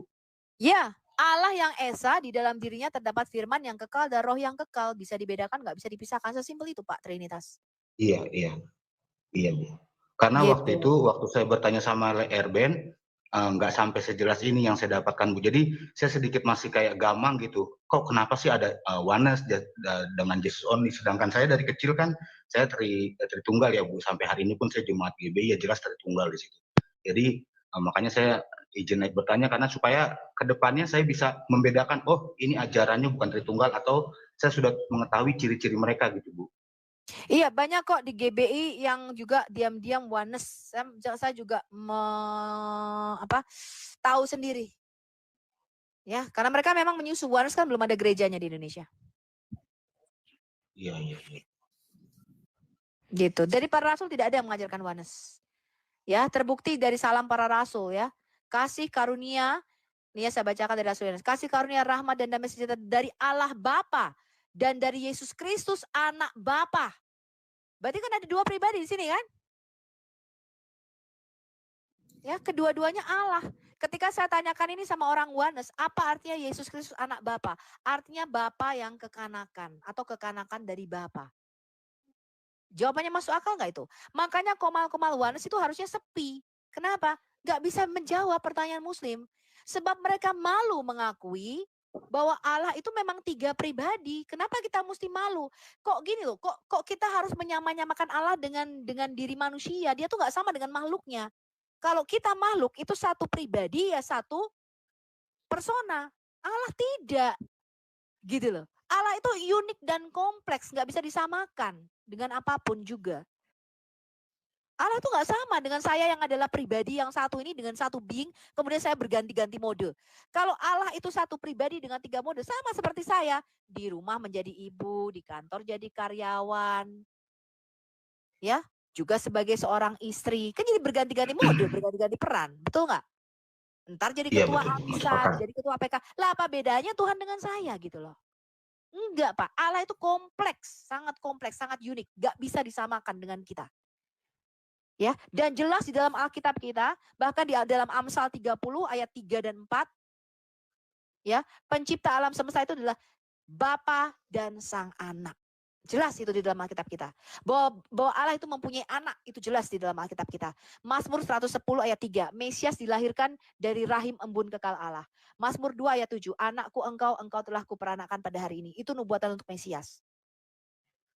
Ya, duduklah di sebelah kananku sampai kubuat musuh-musuh menjadi tumpuan kakiku. Yahweh berkata kepada Mesiasnya. Jelas Pak. Allah itu bukan satu pribadi. Ya, dan kita nggak perlu mengakui itu. Ketika kita memberitakan ini, Muslim percaya nggak percaya itu derita mereka. Mereka tetap mempertahankan Allah itu satu seperti satunya batu ulekan, ya terserah. Mereka tetap mempertahankan Allah itu tidak beranak dan tidak diperanakan, itu terserah. Kalau Bapa memang tidak diperanakan, tapi Sang Anak itu jelas dia diperanakan dari Allah. Yang ngomong siapa? Tuhan sendiri. Baca Mazmur 2 ayat 7. Yang ngomong bukan saya. Yahweh berkata, anakku engkau atau engkau kulahirkan pada hari ini. Itu bahasa Asia adalah today I have begotten you. Artinya today is your birthday. Hari ini adalah hari ulang tahunmu. Hari ini engkau kulahirkan, kata Allah. Siapa yang ngomong itu? Yahweh Pak berkata kepada Mesiasnya, kepada anaknya. Lah terus siapa saya kok bisa mengatakan Allah tidak beranak dan tidak diperanakan? Ya? Betul. Saya nggak bisa mendefinisikan Allah. Biarlah Allah menjadi dirinya sendiri. Dan saya tidak perlu membela dia. Anda percaya nggak percaya itu derita lu. I don't care. Yang penting saya berdasarkan Alkitab. Makanya dulu saya selalu terbawa narasi Muslim. Allah itu satu. Oh iya, saya percaya Allah itu satu. Ketika saya baca-baca, enggak tuh Allah di Kejadian 18 jadi 3. Allah itu bisa sekaligus di bumi dan di surga dalam waktu yang bersamaan. Bukan hanya itu, bukan hanya jadi 3 nih Pak. Saya kasih tahu Anda. Allah bukan hanya bisa jadi 3. Allah itu bisa jadi 120. Ayatnya ada. Allah itu bisa jadi 50. Dikatakan gini, roh Allah itu turun di atas 120 orang rasul, Kejadian 2, dalam bentuk lidah-lidah api. Apakah roh Allah itu yang kita percaya adalah Allah, itu menjadi cuilan-cuilan seng? Betul nggak Bu Winef? Betul sekali Bu. Saya bisa bacakan di Kejadian 18, Allah itu 3 loh Pak. Yahweh di bumi ada 3, dalam rupa 3 manusia laki-laki, yang di surga 1. Bukan hanya itu Pak, roh Allah disebutkan ada 7. Yesaya 11 ayat 2, Wahyu 1 ayat 4, Wahyu 4 ayat 5, Wahyu 5 ayat 2. Masih banyak lagi. Apakah kemudian saya membatasi Allah? Kita bicara tentang Allah itu bukan bilangan. Allah itu sesuatu yang metafisika. Tidak bisa kau numbering. Kamu nggak bisa bicara Allah itu ada berapa. Nggak bisa. Kalau Allah itu adalah berapa, ya Allah itu satu-satunya ya cuma dia. Saya ucapkan terima kasih telah menonton video ini sampai habis. Dukung terus channel Hati yang Gembira dengan cara like, komen, dan subscribe. Tuhan Yesus Kristus memberkati kita semua. Amin.